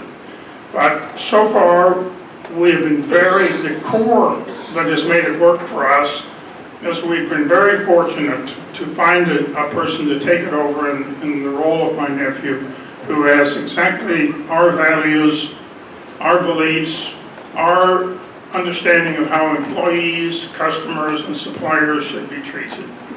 And that, quite apart from whatever other rules and guidelines and pieces of paper that might be written, that's been the underlying element that has made our transition successful. It's had a strange part for us because Ben, who is my nephew and he's in his 40s, he actually, the unexpected surprise is that we're still there. I'm supposed to be mostly retired, and so is my wife. But we're still there. We live right across from the business. You can take a rock and throw it from our house and hit the business because we live out in the country. And I'm a very hands-on type person operating the business. I'm a 24/7 workaholic. And so when he came, the core, as Devin said earlier, is to be able to let go of the business and let the young people take over. And it meant for almost a year, I had to make sure that I didn't go over to that business a stone's throw away and involve myself in any way. That I think has also been helpful because he's been a very good manager and now everyone looks to him as the boss of the company, and I think that's really good. Thank you. I'm gonna dig a little bit deeper into each of their stories based on some of the conversations we had beforehand. So Ken, I'm gonna start with you. You believe really strongly in leadership development, and that has built into something pretty significant inside your company because you've got 300-something employees, so size, and you're investing quite a bit in that. So I want you to describe why you think that's important for succession. But start with a story about how that got started. It was kind of when you personally got put on the mat for what are you doing to change that? So we started, my aunt and uncle and I started leadership plan, or succession planning in the early 90s. I remember I took over in 2003, so they had good foresight. And one of the things early on that I think is essential that I've now learned is you have to learn about yourself and who you are, what your style is. And we were working with a consultant at the time that specialized in family businesses. And the consultant had a psychologist that did a lot of assessments, personality tests, different kind of assessments you're all familiar with.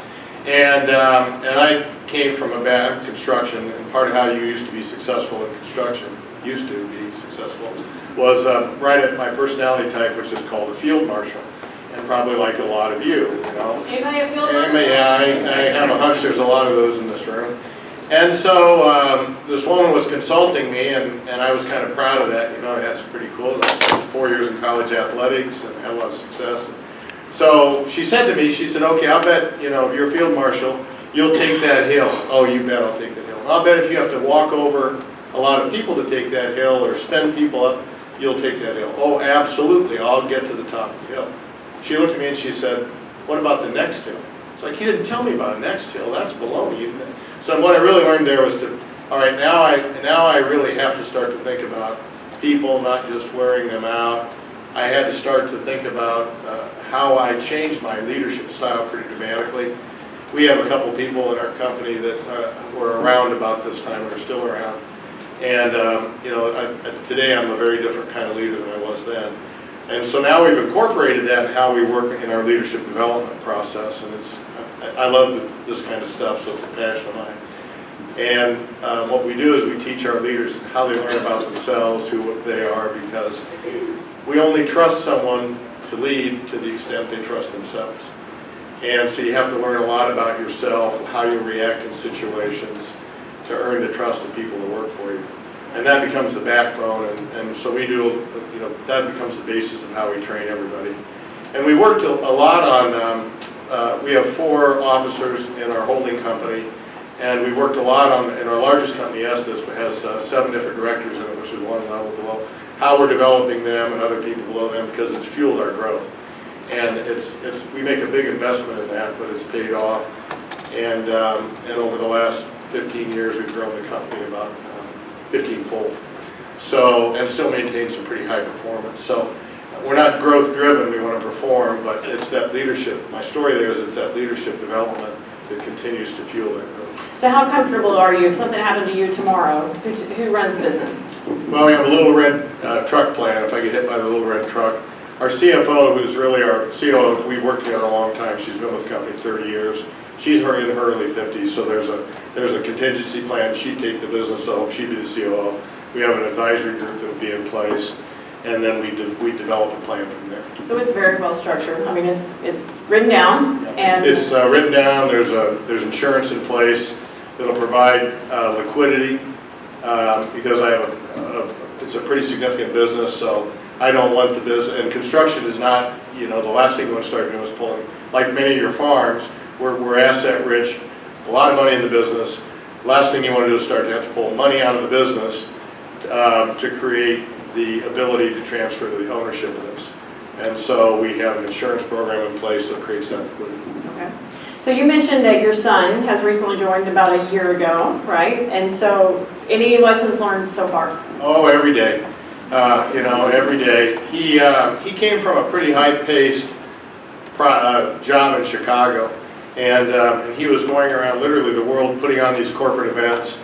And so we put him in our training program because my thinking at the time was, we have this program, we hire a lot of entry people out of college.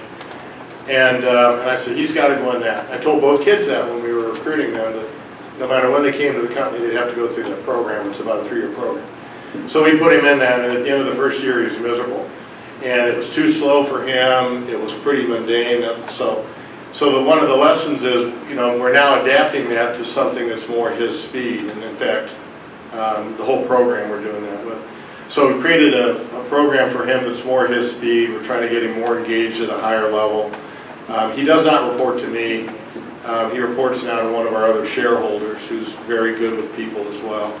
So one of the things I had to take away from this morning is I want to go back and write down these guidelines, because I think they're great guidelines. Here are going to be your behavior guidelines if you're going to be a family leader, and behavior guidelines in the business. So I think that's a great suggestion. So Ben, I want you to react to the other viewpoint. He's talking about his son joining. So you're the next gen up here on the stage. What lessons have you learned so far through these first few years? If you had to advise the audience as the next gen coming in. Pick and choose your battles. I think you got to be very cognizant of the fact that you're working with somebody that's built something that's very, very emotionally invested. Sometimes there's not a dollar figure that they would take to leave that. At the same time, if they're willing to give you probably I think the term uses enough rope, you can make some big mistakes in small areas that you can start to apply further. And I think I've been lucky in that aspect. So it's a fine line. If you're got a leader that's one to let you grow and let you diversify or try some things, that's very important. At the same time, don't forget that there's a lot of experience there, and there's some nuggets there that if you listen, you might have to listen 13 times before you get it. You can avoid a big mistake. Repetition, you made my point. Now, so you are bringing some new business lines to the business though. So you guys were a farm management company historically, and you came in from the pork industry, and now you're kind of melding those two worlds. So how receptive was the partnership to new business lines? Did that scare them? How'd that go? No, I don't think it did. I think, his models, he took pride in saying he always did the odd and unusual.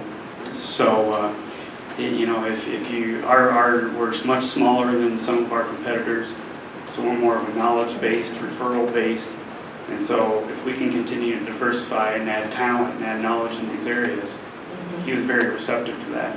Now, he was very hesitant to want to make sure it worked, and we had to do probably some small projects before it actually worked, or to prove it out, but that was probably very good for us that he was receptive to that.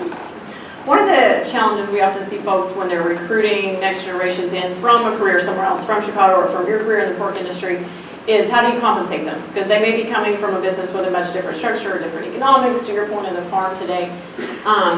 So any suggestions based on your experience of what you did well or didn't do well about how someone should think about compensation? I mean, you're bringing somebody in that probably has intentions of being an owner someday, but also probably doesn't want to take a huge lifestyle hit from previous life. So how did you approach that? We negotiated. I think that is, you can't make a change there without having something that does accommodate if you have a growing family or have a mortgage to pay. But at the same time, you've got to leave enough cash in the business there for it to be successful. So it's a fine line. I think what we did is we kind of looked at what is comparable to the industry, and we thought that is fair to start with, and we've been able to maintain that. Okay. And you shared for your, and each individual's going to have maybe different goals, but for you, the path towards future ownership was important enough. You've got that long-term mindset that you're happy to say, I may take, a cash compensation, may not be as fantastic as I'd like it to be, but I've got that long-term goal in mind. Yeah, and with that said, though, we did make a conscious decision. I think one of the questions was, do you pass it on or gift it or do you pay for it? We made the decision to pay for it. So I am giving up some, or I am getting a little bit more to help capitalize that to pay that as well. So. Good. Okay, so Kirk, your situation, you've got some lessons learned of, as he mentioned, he has recently gone through this process both for his mother and his siblings, and then simultaneously did it for your children, kind of applying all those lessons and advice at the same time. But one of your observations to me was, wow, regarding your mother's estate, we should have done this 10 years earlier. Your father passed away, and you didn't know how to get started. Tell us about that. So, and I had to refresh my memory this morning, but somewhere back in I think it was the mid-'80s, my dad was kind of a character, and so he decided he had this legacy thing in his mind. So he bought us all blue blazers to have a dinner so we could have a board meeting.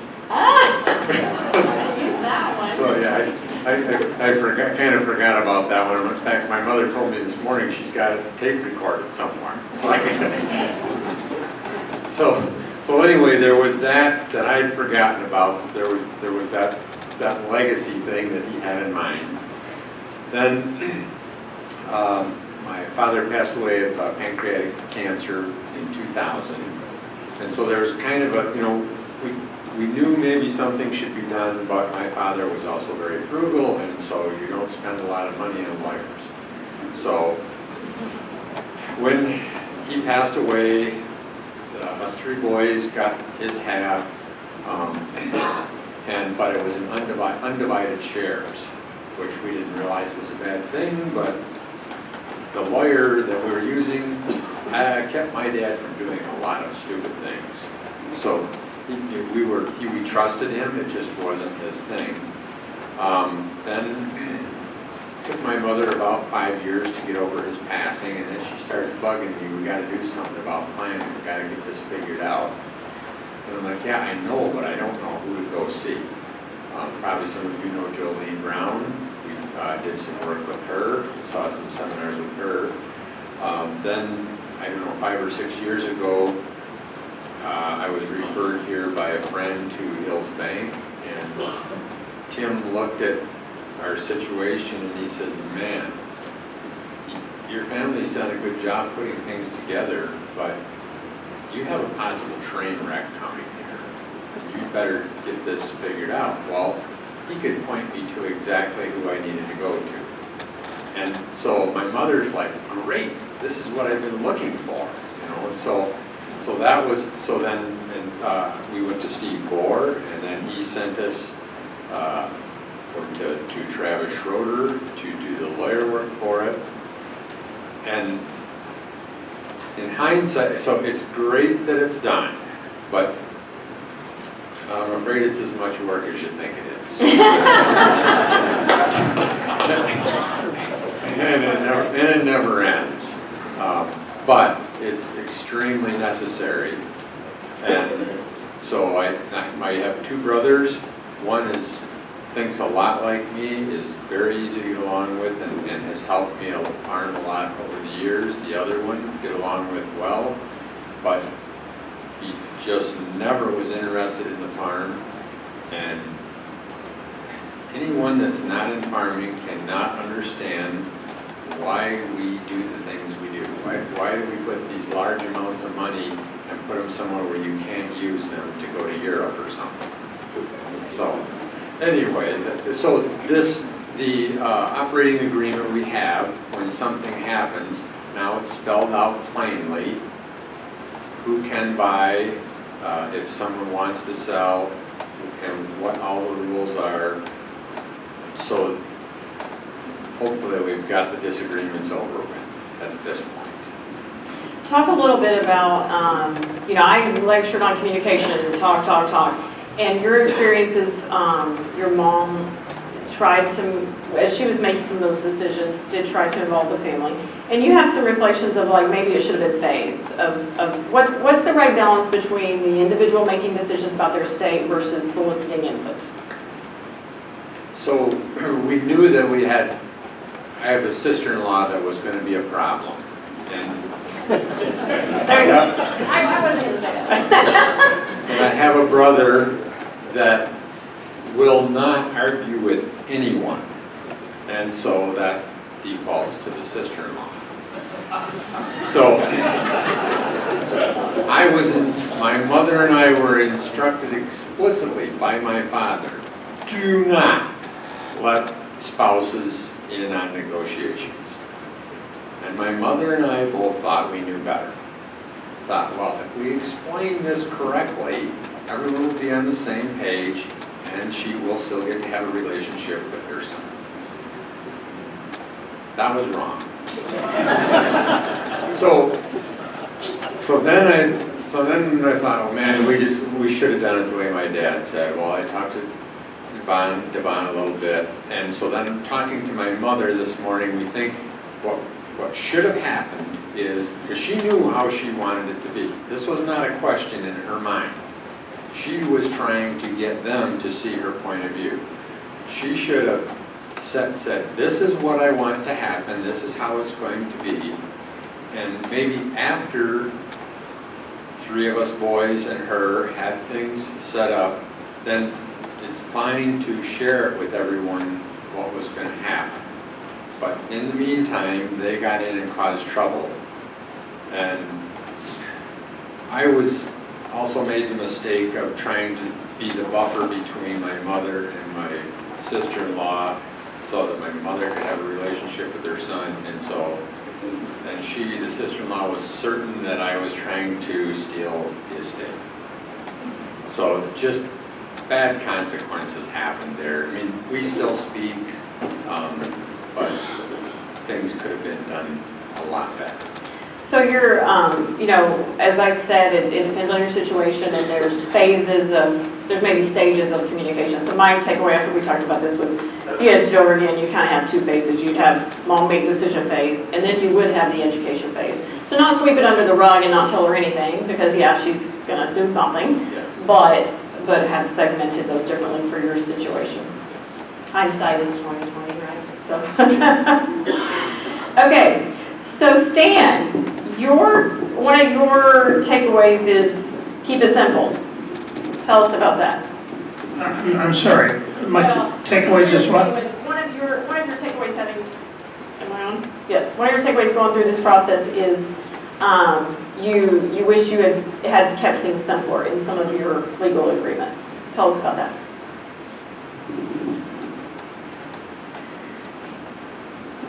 I need to frame up this by saying this transition has gone, where we're at in this transition is actually very good, but it's mostly because of the people the involved, which are not nearly as colorful or as interesting as Kurt's are. But because we need him. I'm going to interrupt you. Why don't you introduce your business partner, who's sitting over here, because she's part of the story. If my business partner, I hesitate to call her the name, stand up, Jeannie. This is my wife, Jean, and if there's a key to the success of this company that we've had is that she and I have quite different instincts and skills, and we still are able to work in the business 24/7 and aren't divorced. Yes, and because she's conservative about business decisions and I'm not. She's got a good eye for how things look, and I'm more interested in how they work. And so we are, in certain ways, very opposite. But we have worked together in this business for 37 years, and that ability to merge different points of view successfully has been very important. One of her questions was, how did you persuade the other members of the board of directors to agree with this transition? And my simple answer is, you need to sleep with the other board of directors, and it helps.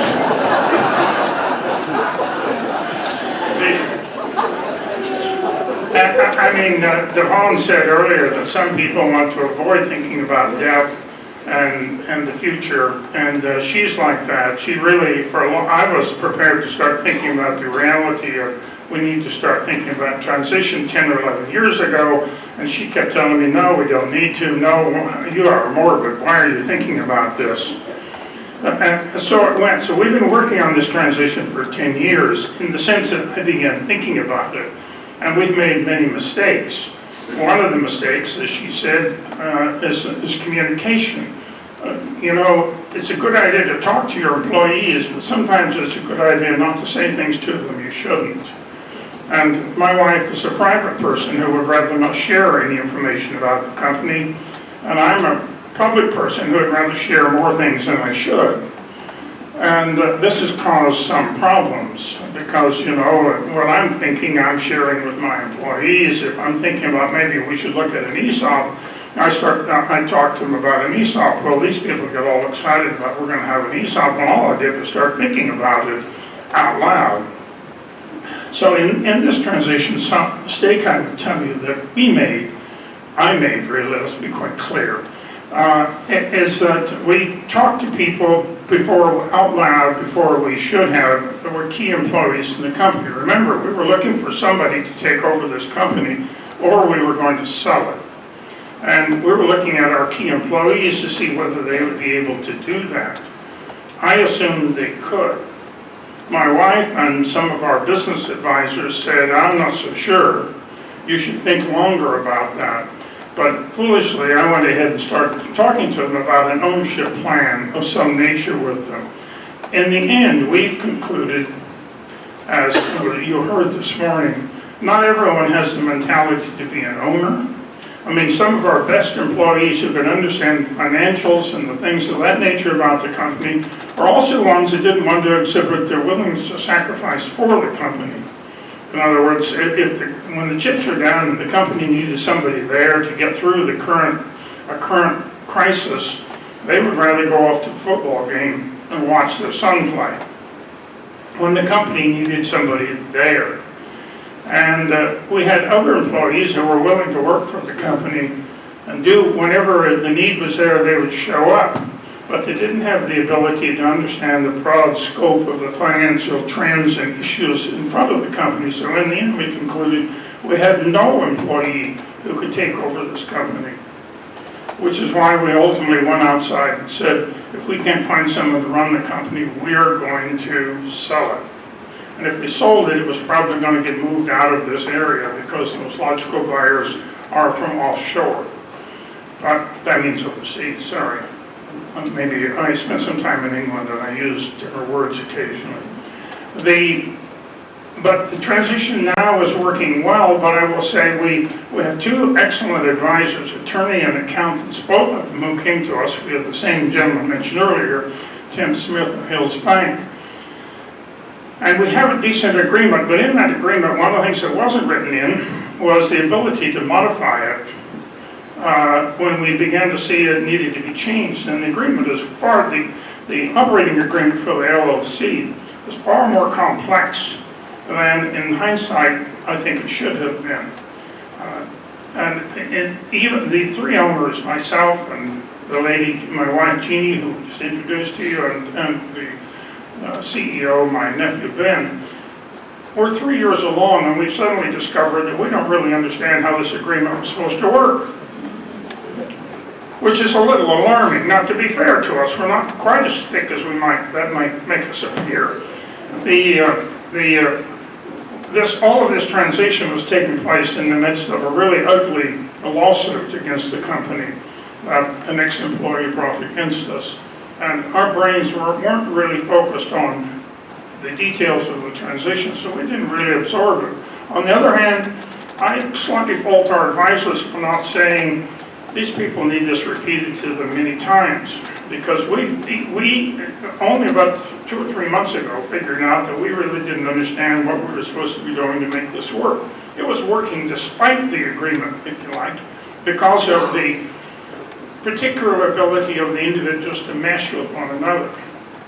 Unfortunately, my nephew was quite happy for us to look again at this agreement and change it. And the reason I'm dressed in a suit is because we're going to do that at about 3:15 this afternoon. Good, you're at it. So yes, we are changing this in the ways that we think are better. But to be fair, we now know each other better.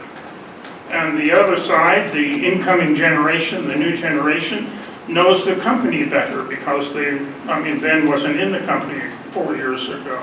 Now he knows it thoroughly.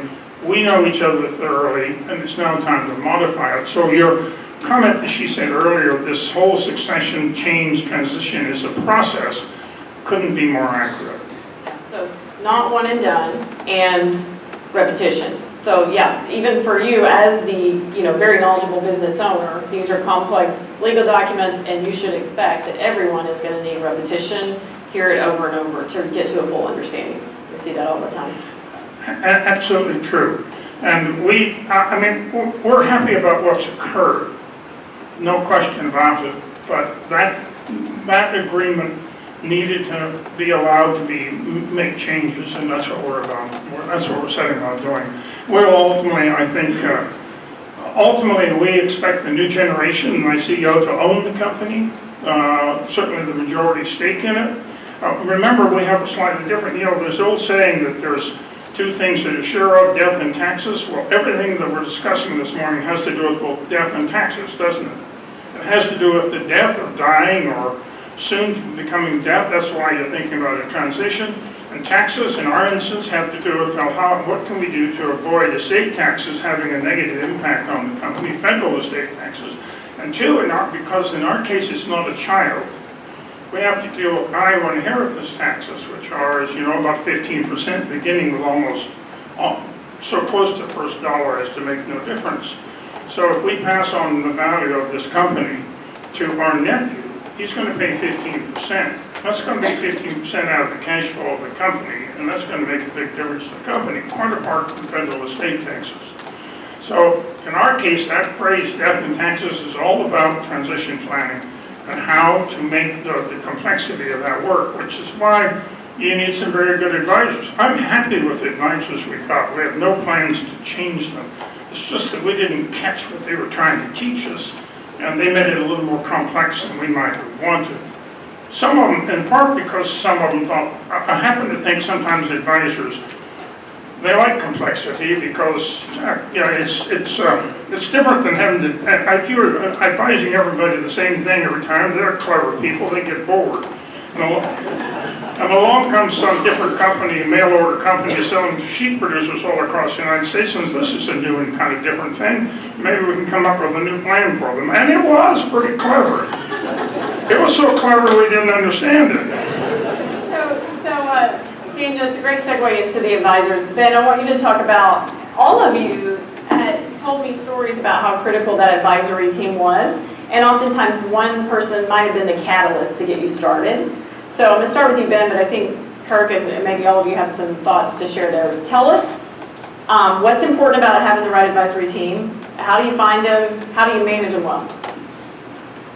Well, yeah, for us, we tried to do it ourselves for about 1.5 years, and that didn't go very well. How so? Oh, just you get it to a point, and you can never bridge to the next point. And I do think it went well in the fact he knew where each party stood, but having a mediator there to help bring to the next step was very hard. In terms of advisor, actually, you're staying quite a bit. I'd interview a lot.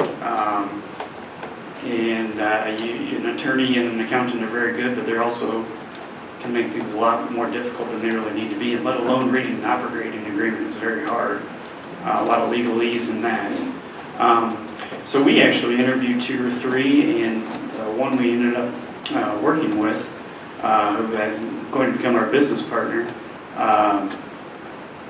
It took 6 months of dinners, 2-hour-long conversations. I mean, we did a long time before we actually said this is the guy we want to work with. And some of our decisions around him was we thought he had similar values, understood ag very well, and he liked to keep things simple. And that was, for us, that was very important. And during this time period, what were you negotiating? Was it the buy-sell agreement for you to work into ownership, or what was on the table?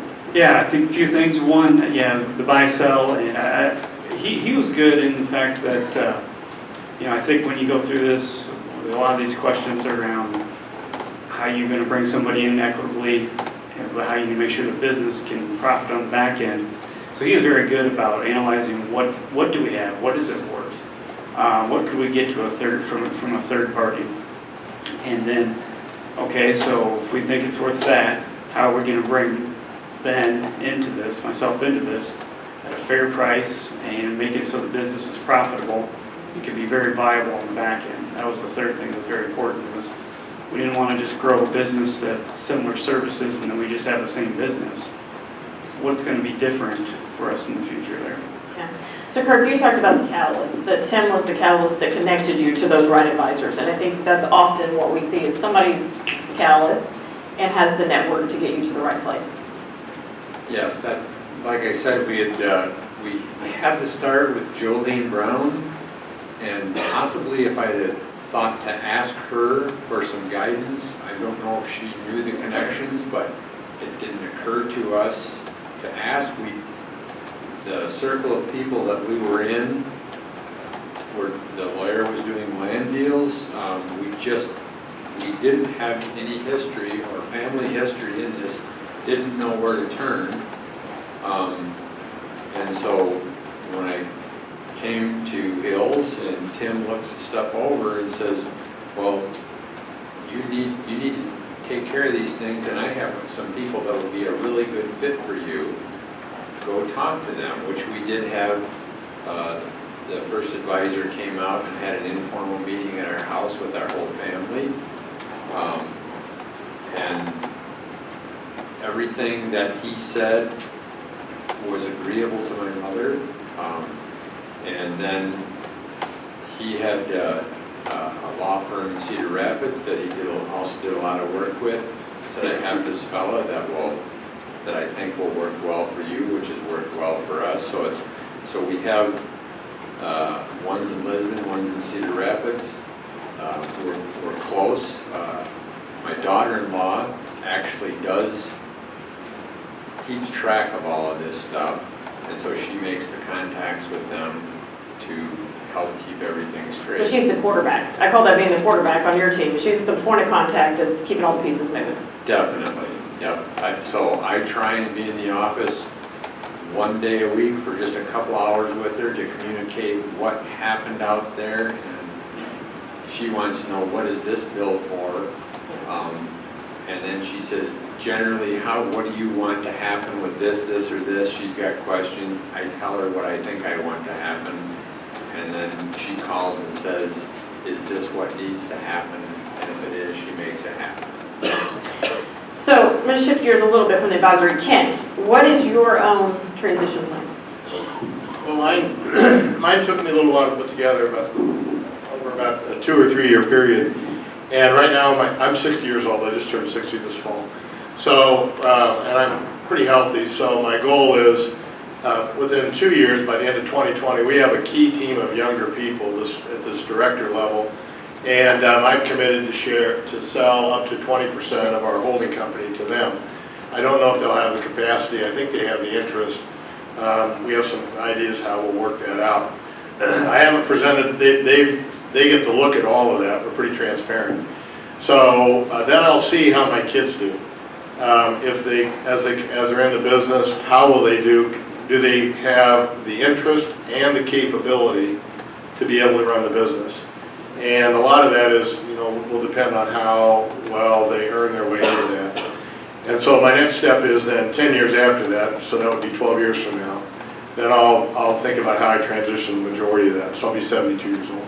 So that's kind of my longer term plan. And whether I sell it internally, sell it externally, or transition to them, we'll see.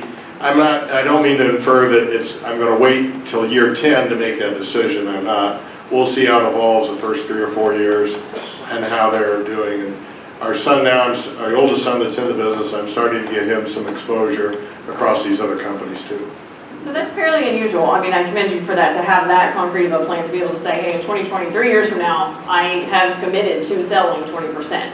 And that's transparently known. I mean, that's pretty best practice to have thought that far ahead and make that commitment. So I wanted to make sure he shared that, so you heard that example. Well, if I may add, part of that is we're all in a war for talent. And our industry is particularly competitive. So we have these people, you heard my story earlier about how much money we've invested in their training and development. It's a lot. We're about 5 times the national average for best practices per person. And so we don't want to lose them. But it's like you buying a piece of equipment. You make a big investment in a piece of equipment, you want to take care of it. You don't want to see it break down and not be able to be, that's our return on our assets. We're in a service business, although we have a lot of equipment. But, so we want to hang on to those people, so I wanted to share that with them so that they know that we'll be able to hang on to them, keep their interest level. We've also got them in some other compensation programs, deferred compensation program that ties them up with non-competes. So what I'm really trying to do is hang on to my high-producing assets. Yeah, it's a business strategy. It's a business strategy. Okay, we've got a few minutes here. I want to open it up to audience questions. And what I'm going to ask you to do is speak loudly, and then I'm going to repeat your question to make sure the whole room has heard it. So if you have any question you want to ask, generally or specifically to any of them, raise your hand. Or go for it. Anybody?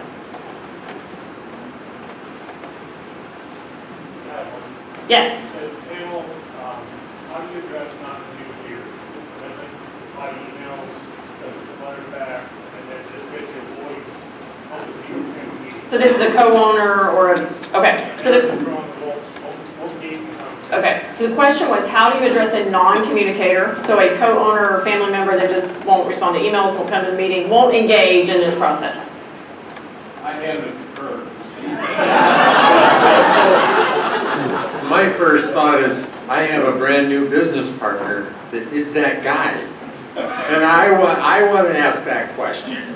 So, Who's your business partner? Your brother? Who is that? No. Oh, a different business. We bought 3 hog buildings. Ah. And this fellow takes care of the hogs. But he won't call me. That's not a good sign to start, is it? Okay, any other insight or wisdom on this one?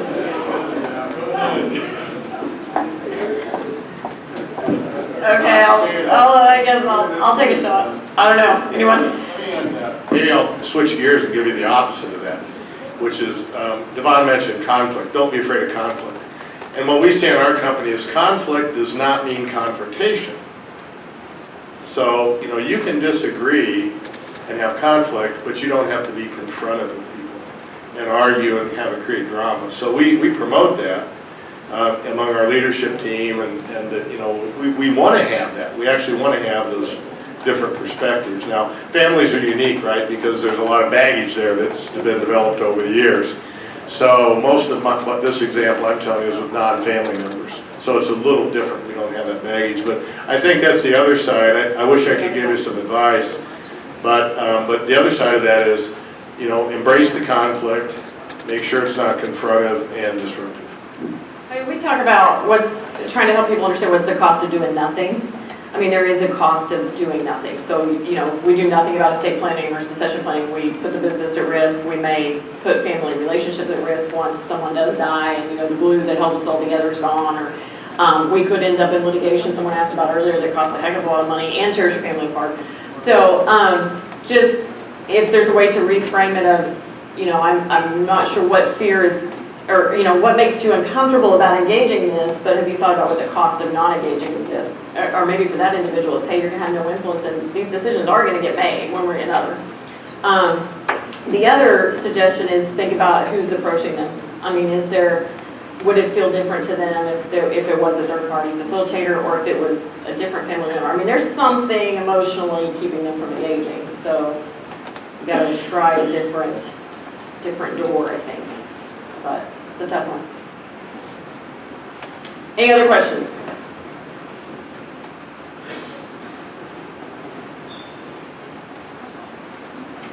Are y'all hungry? Yeah, what's up?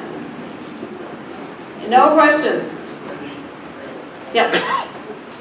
Nick, anyone you have experience with passing on some of the assets of business to someone who's not currently involved, like a Mr. son, daughter, ability uninvolved, but inheritance? Yeah, so arm's length owners. The question was, do any of them have experience with passing on ownership to someone that's not going to be managing or working in the business? It's going to be an arm's length owner. And wisdom there. I don't have that experience.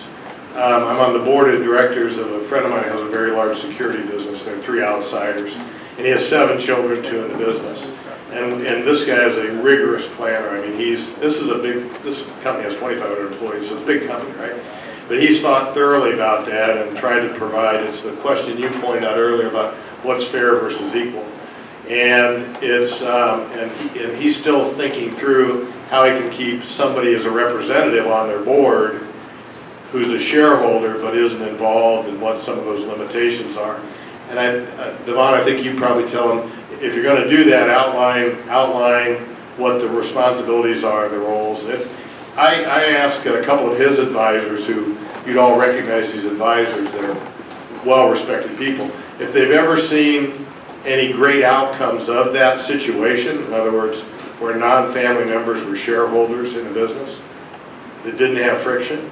And these are 35-year advisors, and they couldn't think of one. Yeah, wait, let me clarify. You said non-family members. I'm sorry, I mean family members who are shareholders, yeah. Okay, family members not actively working. Not actively working, yeah. It's a tough thing to manage. I'm not saying you can't do it. It's a really tough thing to manage. And, you know, you can't say high probability. I frame things in terms of probability. I think most people would tell you it's a low probability for success. So how do you not put them in that situation? And as you advised, fair but equal are 2 different things.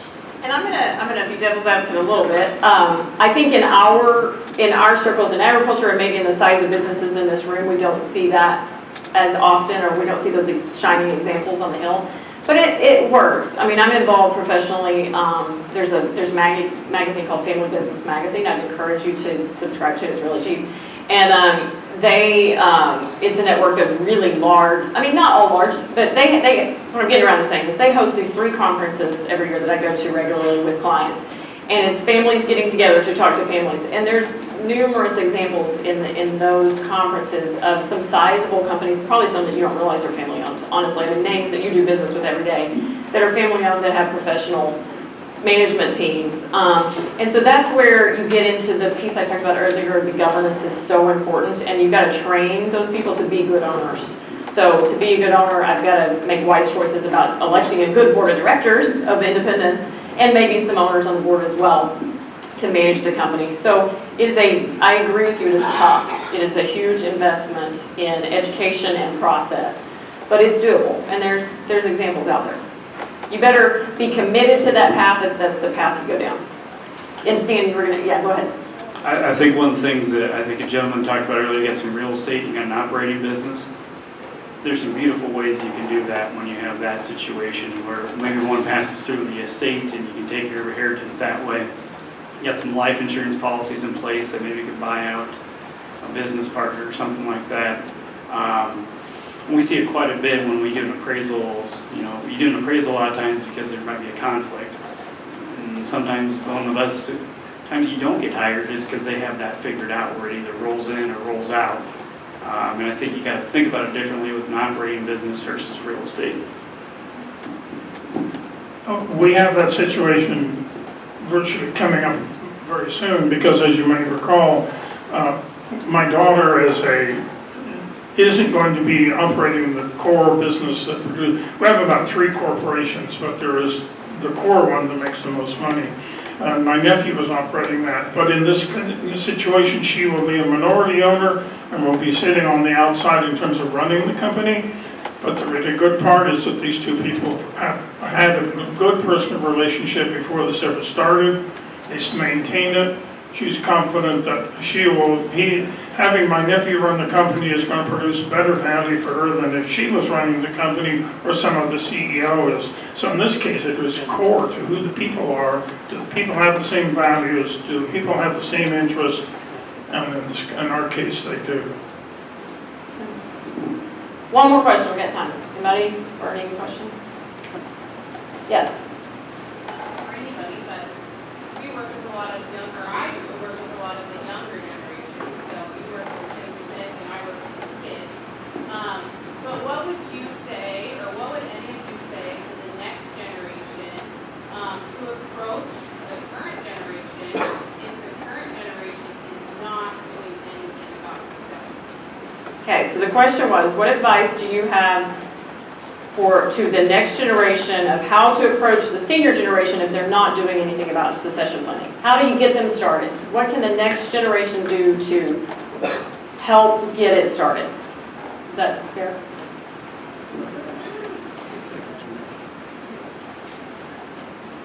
Yeah, I mean, I think that's probably, obviously it's why we're here. I think you can,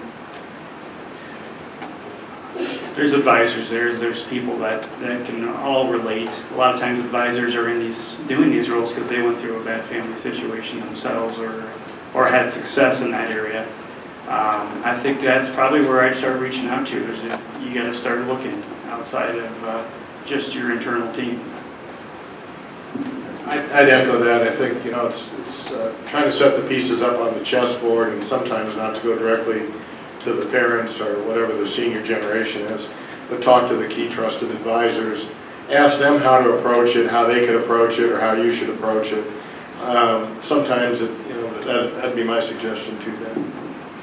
All right, I'm going to give you all a chance. Last bit of wisdom. Anything you wanted to share you didn't get a chance?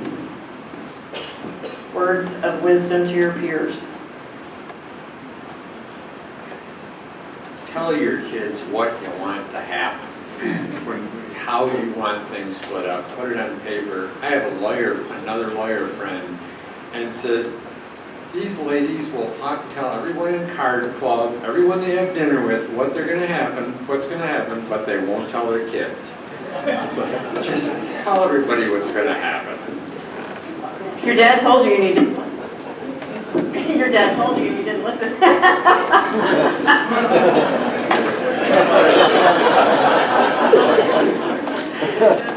I'd like to repeat what I said earlier.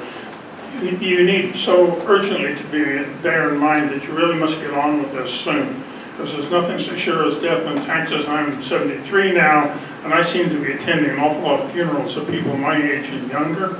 And you can't carry on and keep it going the way you are. You're going to have to pass this on. And you really need to start the discussion. You really need to get some high-class advisors. Even though our advisors made the initial one complex, we're fixing that.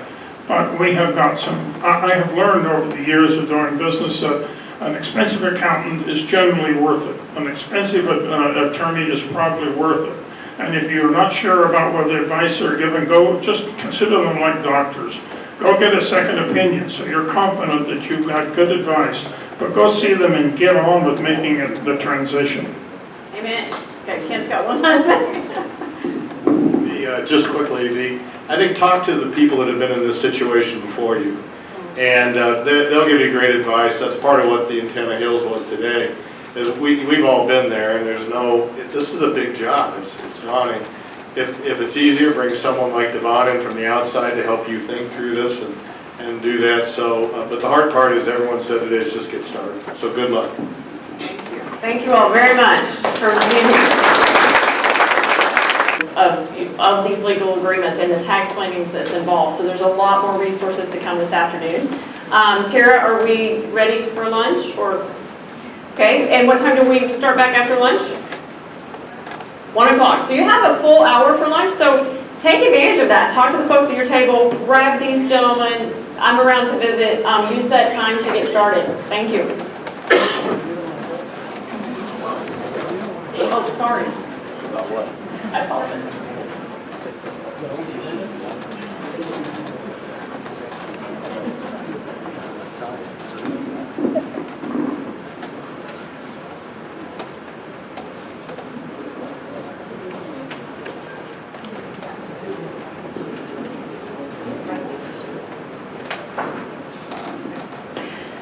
Okay, we'll just want to say thank you to Devon, Kent, Kirk, Ben, and Stan for your sharing your experiences with us.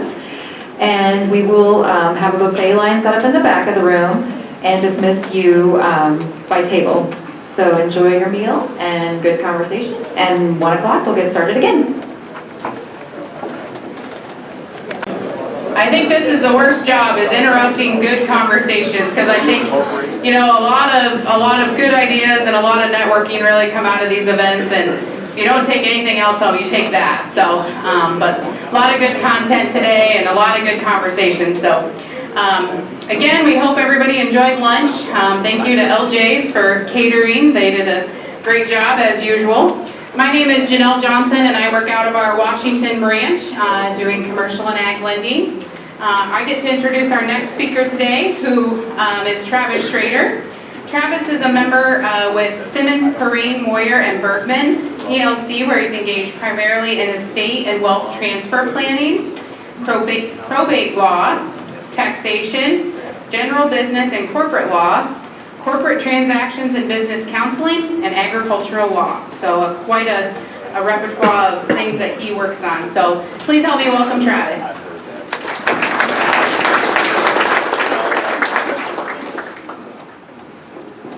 Good afternoon. Can everybody hear me? Okay? Okay. I had an updated set of slides here where I incorporated some cartoons, but I forgot to send them in, so I'm going to read a couple to you because I got some stories to go along with them. One of these is kind of a play on us attorneys here, at least estate planners. We have an estate planning attorney who's asked, do you ever get depressed in this business? He said, sometimes, but then somebody dies and I snap out of it. And I saw this years ago, and I thought it was interesting when I first started at the firm 10 years ago. One of our senior estate planning attorneys, his name is Daryl Moore, and one of the other attorneys a couple of years prior to that had made a video, you know, kind of mocking about 10 different attorneys in the firm. And Daryl's a wonderful estate planner, but he's a really short guy. He's probably about 5'2". And so the video that he made of Daryl, and this is how it relates to this, you know, he walked into his office on his knees, got behind his desk and pulled up the paper, and he started cheering and he yelled out to his secretary to open up the file because one of his clients had just died. And so it was a hilarious video, but this, when I saw this cartoon many years ago, it reminded me of that when I first saw that. None of that really actually happens, at least not in our office. So there's also another cartoon here that I wish I could have showed you, but and I wonder some days if some of our clients won't say this, but there's some clients we have that are very wealthy. We've spent a lot of time and money over the course of 5-10 years planning to minimize their estate tax hit in their family. And there's a cartoon here where this client's sitting in his attorney's office and he said, darn it, I spent too much money on ways to avoid the estate tax to have it in now. And so I wonder someday if they ever get rid of the estate tax, they're going to come in and say, well, we did all this for naught effectively. And, you know, there's a good case you made for that if that comes to fruition. So I'm going to, this presentation, there's more content here. I could talk for days on this stuff, but my goal today was to give you guys kind of a base understanding of a bunch of different concepts that may come into play with respect to your businesses and how you succession plan, whether that's in the family, outside the family, what have you.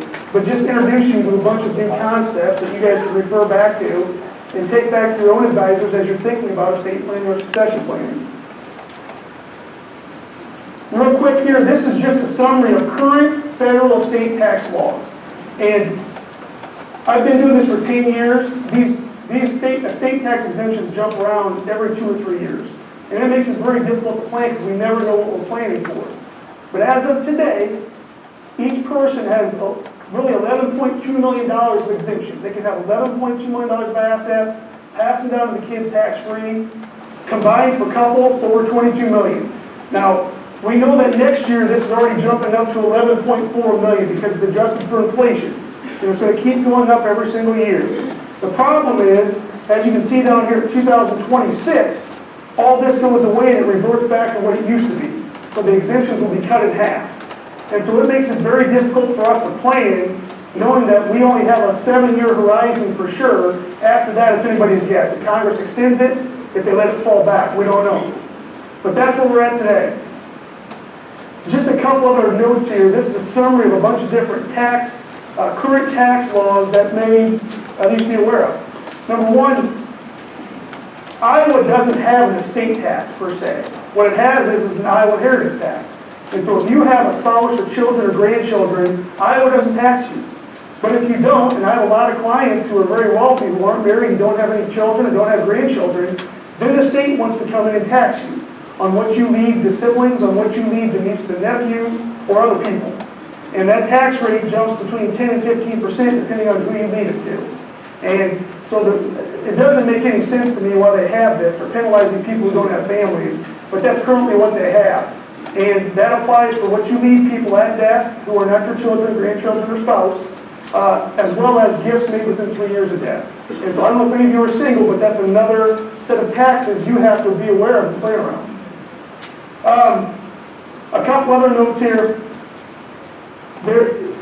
I'm sure many of you have already spoken with your accountants about this, or if you haven't, you will, but they've really changed the tax laws with respect to businesses now. As you see over there, the new corporate tax rate from a federal standpoint is a flat 21%. Well, for a lot of folks, some folks that I work with, especially farm corporations that tried to keep their income down, they actually might have a tax increase a little bit. For a lot of bigger C corporations, it's going to be a tax reduction because it's a flat 21%, whether you sell $1 million of grain or $1 million of whatever you sell, or 10,000. It doesn't matter. It's all going to be based on 21%. The other thing is on pass-through entities, partnerships, LLCs, S corporations, you're going to get some of your income tax-free as long as your income's not too high. And if it's too high, there's other limitations that kick in that you have to worry about. But those are two big changes that have happened starting this year. Just like the estate tax laws, though, all of the federal laws, except for that corporate 21% tax rate, are going to expire January 1st of 2026. Everything goes back to the way it was last year. And so again, we have 7 years to plan with, and so if you're sitting there with your accountant trying to figure out, do we take our C to an S corporation, do we take our S corporation to a C, that becomes a complicated conversation to have, especially when we don't know for certainty what's going to happen with the rest of these laws in 7 years. The other one to note is this kiddie tax. And if you're not aware of the kiddie tax is you give your 10-year-old grandchild grain, or you give them an interest in an LLC or a partnership, and it kicks off K-1 income to them. Well, the kiddie tax used to say that that child would be taxed at their parents' tax rate. Well, this year that changed. It made it more punitive because they're actually going to be taxed at a trust tax rate. And what does that mean? That means after $12,500 of income, that child's tax rate is 37%. And so some of the planning that we used to do by shifting things down to grandkids or kids who are young may not be as effective anymore because they're paying a lot more taxes. Just as I said, there's a lot of stuff in this presentation. I'm kind of going to just skip over some things, but you have it there in your notes for you to look through. And if you ever have questions, my email, my phone number's on this thing, call or email me. But here's kind of a summary of what I want to go through, and I'm going to hit on the high points at least. I'm sure Devon talked about some of this, just a couple of things I want to point out. When people come in and they want to start thinking about succession planning, the first thing I do is give me all your corporate records so I know what we're dealing with, because it's surprising to me how many times someone comes in and they don't know for sure what their ownership percentages are, especially if it's a C corporation, they've made gifts over the years, they're just not certain. And more importantly, they don't know if there's voting, non-voting stock out there, or preferred shares. And so a lot of that dictates what we can and can't do and how we plan. So it's pretty important. So, when you're talking about starting to do some succession planning, you got to understand what the ownership structure looks like, what different shares may be out there, voting, non-voting, and so forth. You need to understand your company a little bit and talk to your accountant. How do the taxes impact things based on how I transition this down? Joe or Devon may have talked about this. The other thing is, especially with the bigger companies, it's not a bad idea to actually go through a valuation process. Give an appraisal. What is your company worth? What is each unit worth? Because there's discounts, or share of stock worth, there's discounts involved in some of that. Just as a starting point, it is good to know where you're starting from. And lastly, what is going to trigger the succession plan? Is it a death? Is it a retirement? Is it some projected date you guys have agreed on? And that ties into, I think Devon probably went through this with you earlier, the importance of having buy-sell agreements, ownership agreements. Get them in place, but don't just file them away and not look at them. I usually tell my clients on estate plans, succession plans, whatever it may be, every 5 years, get it out, look at it. Make sure it still fits the family's needs or the business owner's needs. And every once in a while, do a test run. I mean, every 10 years, play through a scenario where the buy-sell, where we get a valuation, and make sure the result that the buy-sell kicks out is what everybody wants. If it isn't, you gotta go back to the drawing board and fix it. There's a bunch of different methods that this transition may happen. It may be your company's just simply going to be sold to a third party. Maybe it's a competitor, maybe it's a vendor, and that's going to be on a cash and installment sale basis. An outside third party buys your business. Could be the stock, could be the assets. It may be that, for example, there's 3 owners, and one of the owners is going to buy the rest of them out. Maybe there's a younger owner there, and the older owners are ready to step back and just be bought out. And so we have an intercompany buyout where one of the owners is buying the rest of them out. Usually takes the form of a redemption, but it doesn't have to. It may be the reverse. Maybe there's one older owner that's being bought out by the rest of the younger owners. There is, a lot of times we'll see where people don't actually sell their business, but they just kind of want to step back. They want to own assets, but they don't want to operate the day-to-day business, and maybe their kids or grandkids are involved in business. And we kind of split the ownership from the management. And that really takes 2 forms. It could be that I simply sell out my business, maybe the equipment associated with it, but the new owner is going to operate that business in my facility. And so then there's room arrangements between myself and the new owner in that example. Or maybe that there is no other company that owns the operation. You just simply hire a management team to manage the company. You still own all the assets though. And so that's just a different way you transition your business. The last one the last 2, I guess. One is a sale to an insider group. Maybe it's employees. Maybe it's key management.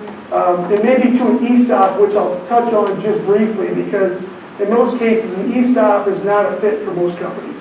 Very few companies should even be thinking about an ESOP, but there is some information in there about that. And the last is generally what I spend most of my time doing. 75% of the succession plans we work on are interfamily, right? We're trying to figure out how do we get it down to the generations, how do we get it maybe to one side of the family. That's where we're spending most of our time, at least in our office, in my practice. Every one of these is going to involve some good estate planning, good buy-sell agreements. Doesn't matter which form the transaction takes, that's going to be key in all circumstances.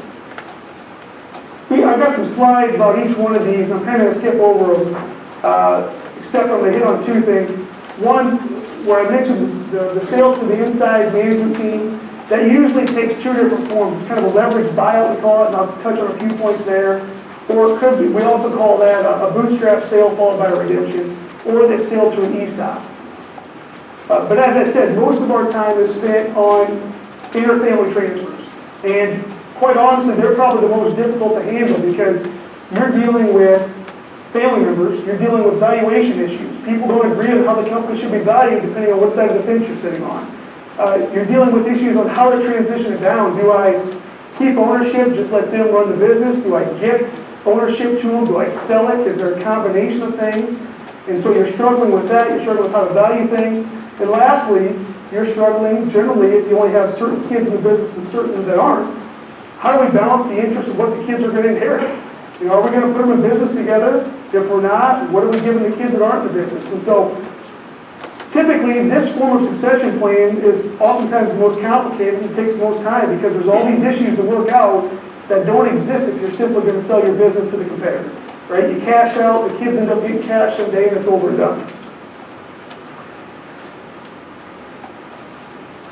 So there's 2 different ways in which these companies or your business may be sold someday. It's going to be outside of the family, it's going to be inside the family.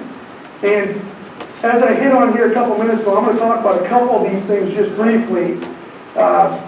One is the bootstrap sale, which I had mentioned before, and we're going to talk about installment sale. Most of you know what an installment sale is. I'm just going to hit on a couple high points that you may not be aware of. That's good information to know. I'll talk briefly about what is an ESOP, what does it mean to sell to an ESOP, why is that beneficial.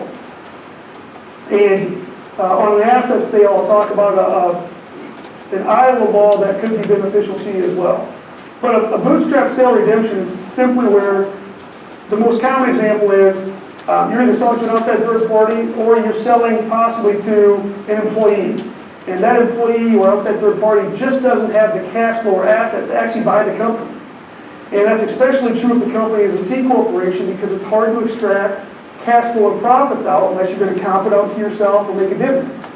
And so if you're dealing with a C corporation, you're wanting to sell that to an employee or an outside third party, you can set it up this way such that the owner sells 10% of that stock to this buyer. And then after that happens, the corporation turns around and redeems, buy back the stock, the remaining 90% from that original owner. In effect, the new owner owns 100%, the old owner got bought out, but the corporation is funding 90% of that buyout. Whether that's through a bank loan, whether they just have the cash to do it, or they're buying that old owner out on the installment contract, which we'll touch on here in a minute. So this is a useful tool when you're trying to sell to somebody who can't actually cash flow that usually comes up in the form of a C corporation because it's hard to get cash flow from the corporation out to the owners for them to personally cash flow payments. And there are in each one of these, I provide a little example to kind of illustrate how does this actually work. You know, from a tax standpoint, what does it mean and so forth. An installment sale, I'm sure all of you guys are familiar with what an installment sale is, where I'm selling an asset today, but I'm going to be paid, the buyer's going to pay me over 5 years in annual installments, or 10 years or 20, whatever it may be. That's what an installment sale is, where you're going to be paid in more than one tax period, calendar year. And the benefit of that is that the seller only recognizes gain as they receive payments. That's the default, the installment method of reporting capital gains. You can elect out of that and report them all in year one if you want to. Most people don't. They report it as they get payments. Each payment you receive from that buyer is going to be partially interest, because you have to charge interest, as I'll show you here in a minute, partially return of your basis, which isn't taxable, and partially it's going to be capital gains. So there's 3 components that you're going to have to each payment you receive every year, and each one of those carries different tax ramifications. There are, as some of you may be aware, there are some assets, though, for which don't qualify for installment treatment. For example, inventory. Inventory, if you sell it in year 1 and you get paid over 10 years for it, you pay the tax in year 1. Same thing applies to depreciation recapture property, such as a tractor, a bulldozer, a hog confinement building. Those are assets you cannot defer the tax over the payment. If you sell it and you get paid over 10 years, the IRS doesn't care. You're paying the tax in year 1 still. And so you have to be very careful when you're selling those assets not to set yourself up for paying tax out of your pocket without having the money yet. The imputed interest that I mentioned before, when you sell something, the IRS has interest rate assumptions. Every month they kick them out. And those interest rate assumptions right now are roughly 3 to 3.5% depending on the term of the note.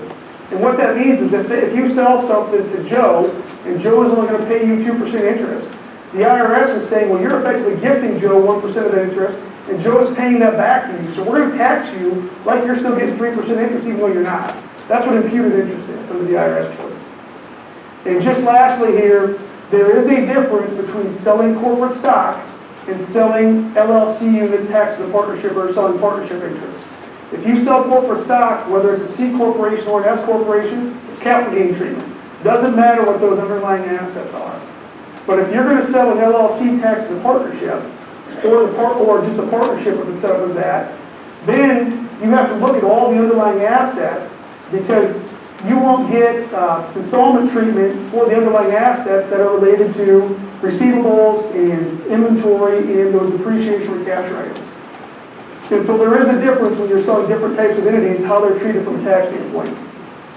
Again, I have an example here. Sale to an ESOP, all I really want to say about that is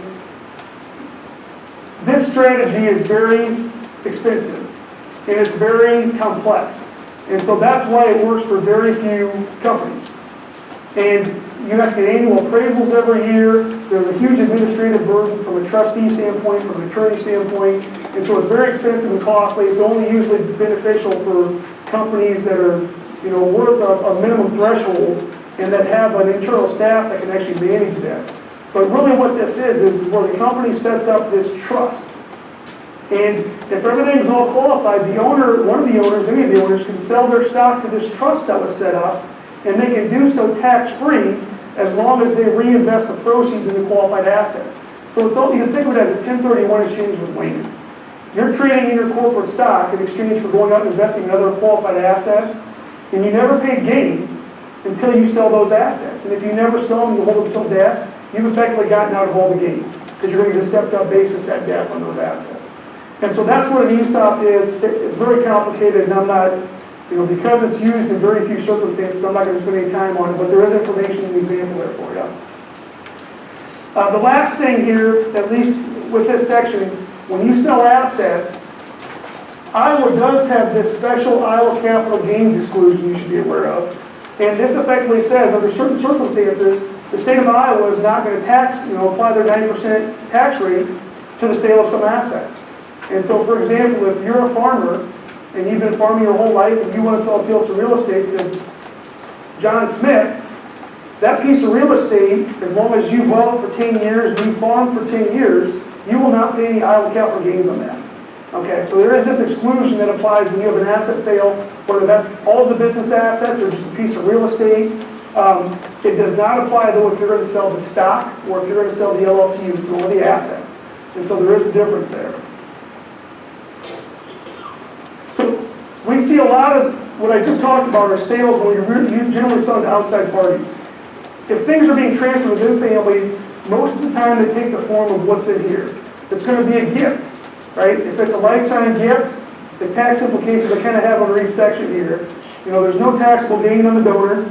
The donor uses part of their $11 million exemption to facilitate that gift, and the recipient of the gift takes a carryover basis, the donor's basis.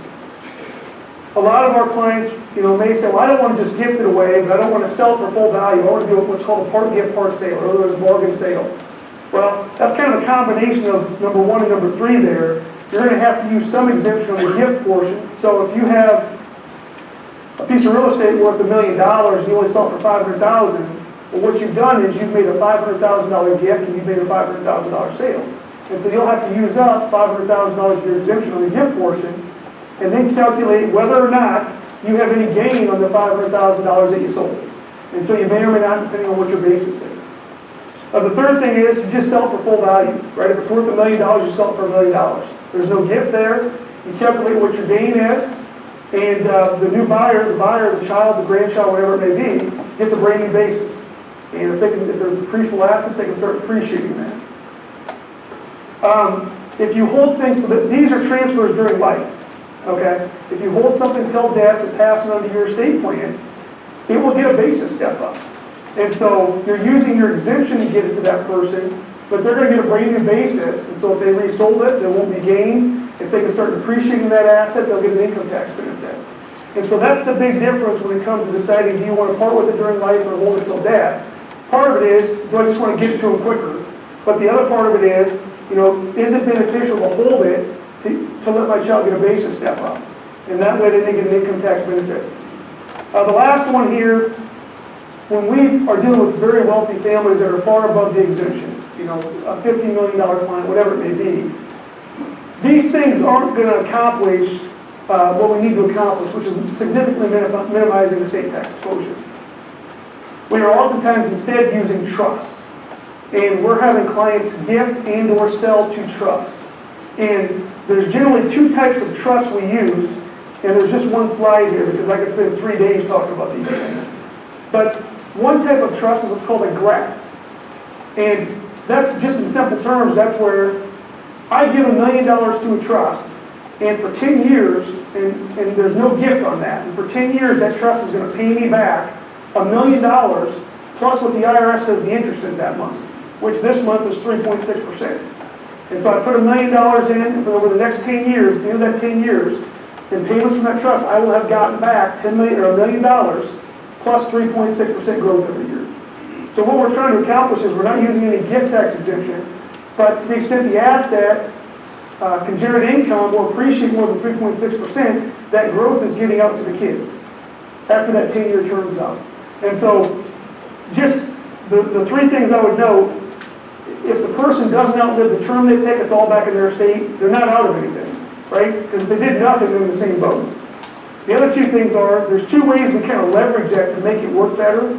you can ramp up the payments. So the first year it could be $1, then $2 and $3, which makes it grow inside that trust more so it can make those payments back in. The other thing is where it comes into play with succession planning. If we put part of your company or your business into this thing, I can discount the value, right? So if we're going to put 49% of the business in, even though the business is worth $1 million, and I get that 49% value, it will not be valued at $490,000. It may be half of that because there's valuation discounts that we can apply to it. And my point is, that makes this far more powerful because we're putting in an asset that the IRS thinks is worth $250,000, when in reality it's probably worth $500,000, so it can generate those cash flows a lot easier, and hopefully more comes out the backside. The last thing is grantor trust. Again, a very complicated structure, and I don't want to really get into the details because you're gonna leave here thinking, what do you need to talk about? So, but if there is interest in that, just email me, call me, I can explain more to you. But effectively, we use a trust that's defective for income tax purposes, so the grantor still pays the tax on the income of the trust, but the trust is out of their estate. And we can do a lot of great things with that to shift a lot of value to avoid estate tax at the end of the day. That's the purpose. Just 3 other concepts here I want to talk about with respect to succession planning. Then I'm going to hit on 4 or 5 things on estate planning real quick.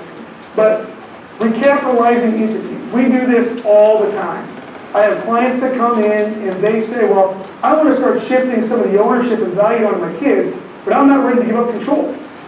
And we say, okay, well, let's go in and restructure the ownership so you have voting stock and non-voting stock. And usually we'll make the voting 5% of the overall value, the non-voting 95%, and then the clients can shift that 95% down to their kids, outright or in trust, but retain all the control. And so we're severing value from control, effectively. The other thing is, if you're looking at moving from a C corporation to an S corporation, a lot of old corporations have what are called preferred shares, and as an S corporation, you can't have those. And so we're recapitalizing to get rid of those if you want to move to an S corporation, because that's what's required.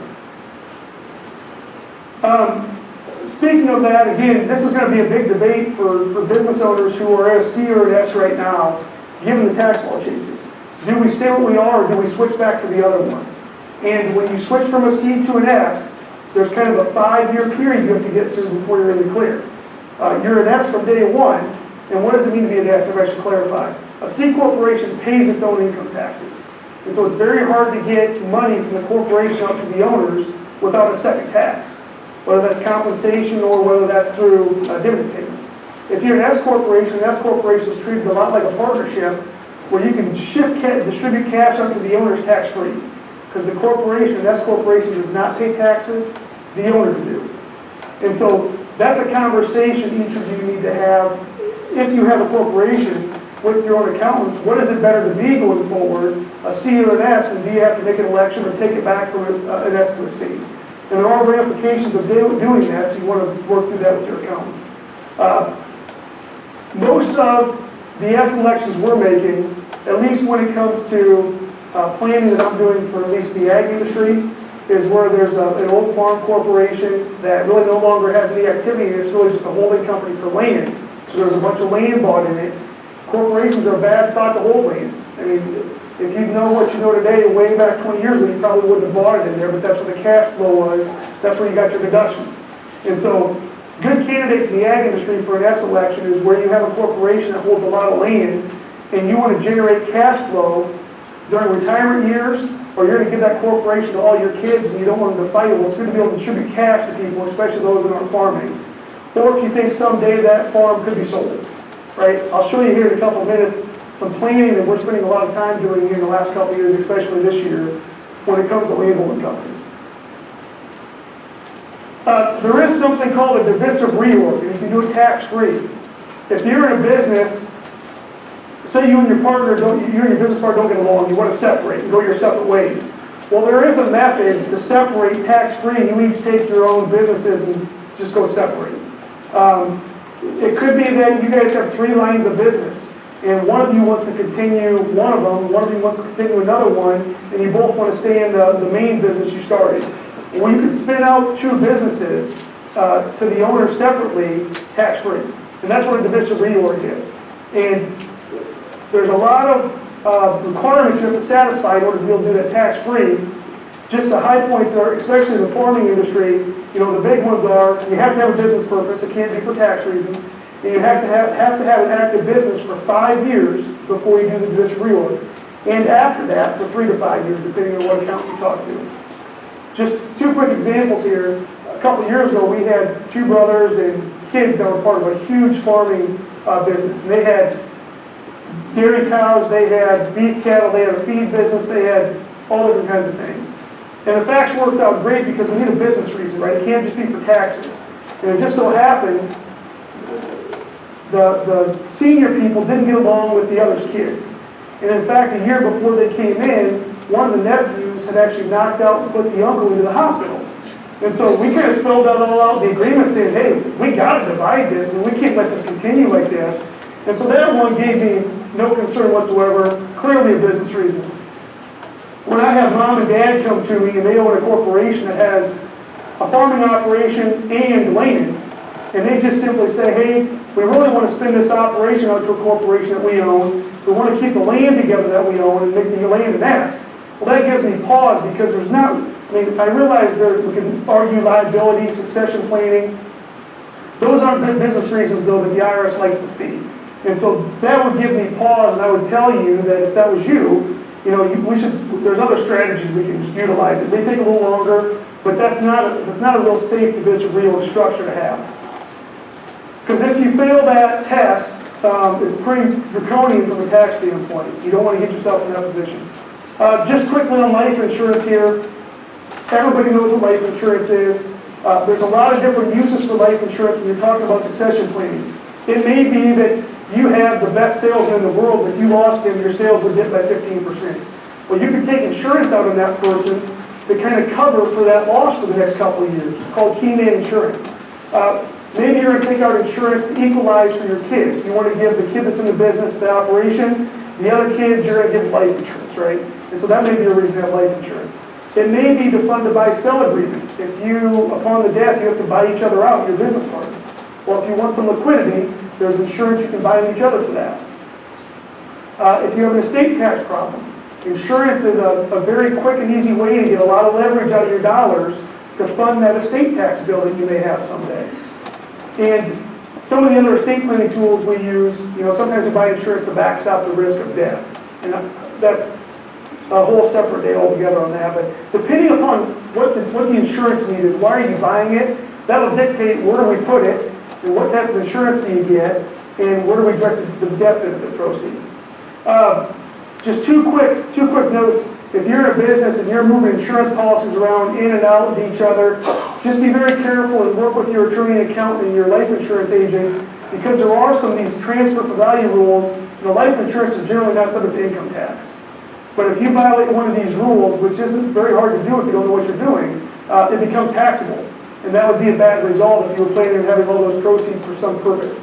The other thing is, when a business buys life insurance on one of its owners or employees, there are some new rules, like 2006, where you have to get required consents and notice and reporting. And in my experience, that hasn't been done. If you don't do that, technically the IRS can impose income tax on those death benefits. And so just, read up on that and make sure your agent is up to speed on things. When it comes to your estate plan, the 2 and 2 go hand in hand. When your succession plan and your estate plan have to work together. And for these reasons. Maybe you have an S corporation and you want to leave your S corporation stock to a trust for your wife or your spouse or your children or grandchildren. Well, there's only certain trusts that can be S corporation owners. And if you don't have it set up properly and you put it in the wrong, to a spot that is not eligible, your S election is gone, right? You become a C corporation. That pays its own taxes and you can afford. The other may be, maybe you and your business partner have a buy-sell agreement that says you can't give your stock to your wife or your husband. Well, if your estate plan says all my assets go to my wife or my husband, that's going to violate the buy-sell and may trigger a purchase at a discount you don't like and on payment terms you don't like. And so you need to make sure your estate plan is coordinated with whatever buy-sell agreement you may have in place for all of your companies. And a lot of clients have not just one company, but maybe 4, 5, 6 companies that they need to monitor on the buy-sell.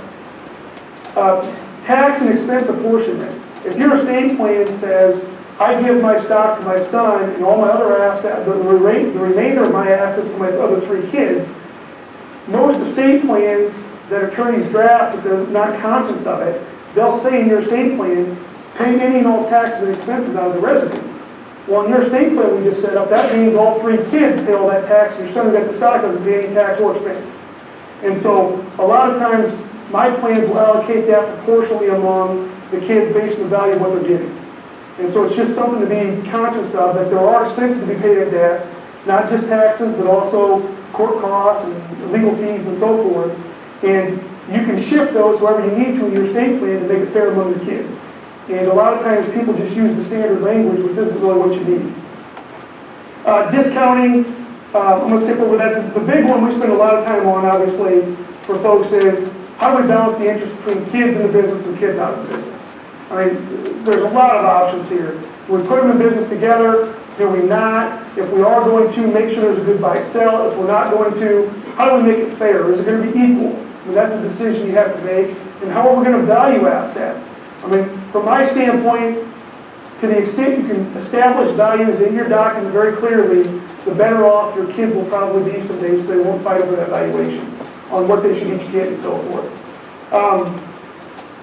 And with respect to this, I encourage all of my clients, and I would encourage you, whether you've done your estate and succession plan or you haven't, at some point before or after the process, sit the whole family down and explain to them what you've done and why you've done it.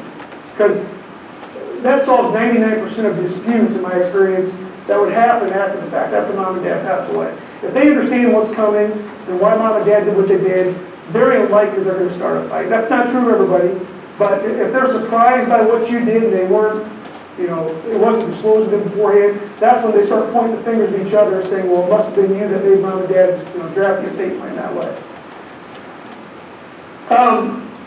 Four quick things I'm going to end on here that we've been doing a lot of. Number one, all of you I would encourage, instead of just having a will, have a revocable trust.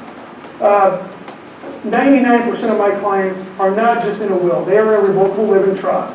Why? Well, the revocable trust, if you set it up and you get it funded properly, and I can talk briefly about what that means, then you won't have to go through a court supervised probate when you pass away. So there's privacy, there's no court costs, and you save a lot on attorney's fees because there's just less for attorneys to have to do in that process when we're not dealing with the court system. And so it streamlines things, it's quicker. And so depending on what your net worth is, it's going to save you more than, the higher your net worth is, the more you save. But really consider a revocable living trust to carry out your estate plan as opposed to just a will. Now you still have a will, what's called a pour-over will with this, that acts as a safety net that says if you miss something, dump it into my trust. And you'd have to probate that 1 or 2 assets. But the goal would be to get everything into your trust or direct it to be paid to your trust at your death. So revocable trust, keep that in mind. Number 2, most people don't have estate tax problems anymore. As I showed you before, the exemptions are $22 million.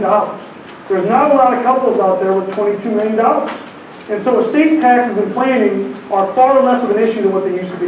Even if the exemptions go back and they're at 12 or 13 million a couple, again, it's not impacting nearly as many people as it was 10, 20 years ago. The bigger thing now is income tax planning, basis planning, making sure we maximize our step up. And so because of that, most of our estate plans now, if you have the old estate plan, and you may or may not know what you have, but all the old estate plans used to be an AB plan, right? Fund this trust to the extent I have exemption and put the excess over here. Well, that's not really the best plan anymore because that pot your assets are going into will not get a second basis step up when the surviving spouse dies. And if you're ever going to have an estate tax problem, you've just missed out on an opportunity from an income tax standpoint for your kids. And so instead, most of our plans are very flexible from an income tax standpoint. One is called a disclaimer plan. That's where I die, I leave everything to my wife, but my wife has 9 months to disclaim what I was going to give her, some or all of it, to a trust. And that way, she has the flexibility to take it or not. And the trust she puts it into, if she disclaims, she would be in control of it and she gets the income still from. So all we've done is, created some creditor protection and then locked it in from a tax standpoint. But whatever she takes will get a second basis step up when she dies. Whatever she disclaims will not. But at least we have the flexibility to choose that debt. It's not the old plan where we're going to fund this trust and then have the excess go over. Because there's rarely excess anymore with exemptions at $11 million. The other one is what I refer to as a Clayton Q-tip. Just call it a Clayton, just so you can remember it. But if people are worried about creditors and they want asset protection, which 99% of my clients are, if you start talking about second spouses and nursing homes and things like that, they're worried about creditors. Well, instead of having a disclaimer plan, we instead have a plan where, we effectively at the first step get a pick where that deceased spouse's assets go between trust A or trust B. It's not automatic, we get a pick. And we get a pick and we're going to base that on, at that first death, what the assets are, what the tax laws are, and put it in the best pot to get the best tax result we can. And so, I guess my point is, if you have one of those old plans, go talk to your attorney because it may be better to update it to something more flexible. The state tax laws are not impacting many people anymore, and they're jumping around every year, it seems like. And so being flexible and nimble is the best position to put yourself in. And so one of these two plans will do that, and it may not be what you currently have. A couple additional areas of flexibility. One is what's called a sprinkle power. So one of those trusts I could direct assets to would allow distributions not only to the spouse, but to the kids and grandkids. So if mom is a surviving spouse, and she doesn't need the income, and she's in a high tax bracket, and the kids need the income, and they're in a lower tax bracket, it doesn't make sense to force the income out to mom. And so you can put in provisions that allow the income to be sprinkled down to the kids and grandkids, and give it to who needs it, because they're probably in a lower tax bracket. You can give the surviving spouse flexibility to change the estate plan. It can be as narrow or as broad as you want to draft it. But if you pass away today and your spouse lives 20 years, there's a lot of things that could happen in that 20-year stretch where your estate plan you put in place 20 years ago may not fit anymore. And so giving a spouse a second look power is adding flexibility to your plan in a time where things are constantly changing. There's additional things here where removing and placing trustees and giving some independent party the ability to amend the trust and so forth, that we put all these things in there to create as much flexibility as possible. And I do have an illustration of what a Clayton Q-tip plan kind of looks like. The last two things here. One, very quickly, we're spending a lot of time with folks who one of the spouses may have passed away 20, 30 years ago. And they're in a trust that is not going to get a basis step up when mom, the surviving spouse, dies. Maybe that trust has a huge investment account. Maybe it's got depreciable assets we want to redepreciate. Maybe it's got land that the kids want to sell, and we don't want to have to pay capital gains. Maybe it's got S corporation stock. And so we are spending a lot of time, if the surviving spouse is older, and there's very little risk for second marriages or creditors and things like that, and if she doesn't have a tax problem already, we're spending a lot of time taking those old trusts and going through the process of terminating those, having the assets dumped out to that surviving spouse, so that when he or she dies, the kids get a brand new basis on those assets that they otherwise wouldn't get. So therefore, if the assets were liquidated or sold, no tax, redepreciate depreciable assets, huge income tax benefits because of the higher state tax exemptions now. So if you or one of your folks have one of these old trusts that they set up when one of your parents died, you should look at, is it possible to get a basis step up on those trust assets? Because the trust they're in, you're probably not going to get it unless you do some planning. This is just an example of one of the scenarios we've faced in the last year or two when we try to get a basis step up. And it does involve involving the grandkids and the kids and so forth to accomplish some of this stuff, so you can look through it. But the last thing here, I mentioned this before, we spend a lot of time, there's a lot of, especially farm corporations out there, and maybe the plan is to eventually liquidate and sell land. Maybe mom and dad have 1,000 acres in there, and they really want 200 acres separately to go to 5 different kids. They don't want them to be on this one entity. And so we're taking this, making an S selection on it, positioning this corporate stock to get a basis step up when mom and dad die, and you have an opportunity with the corporation to get out of it.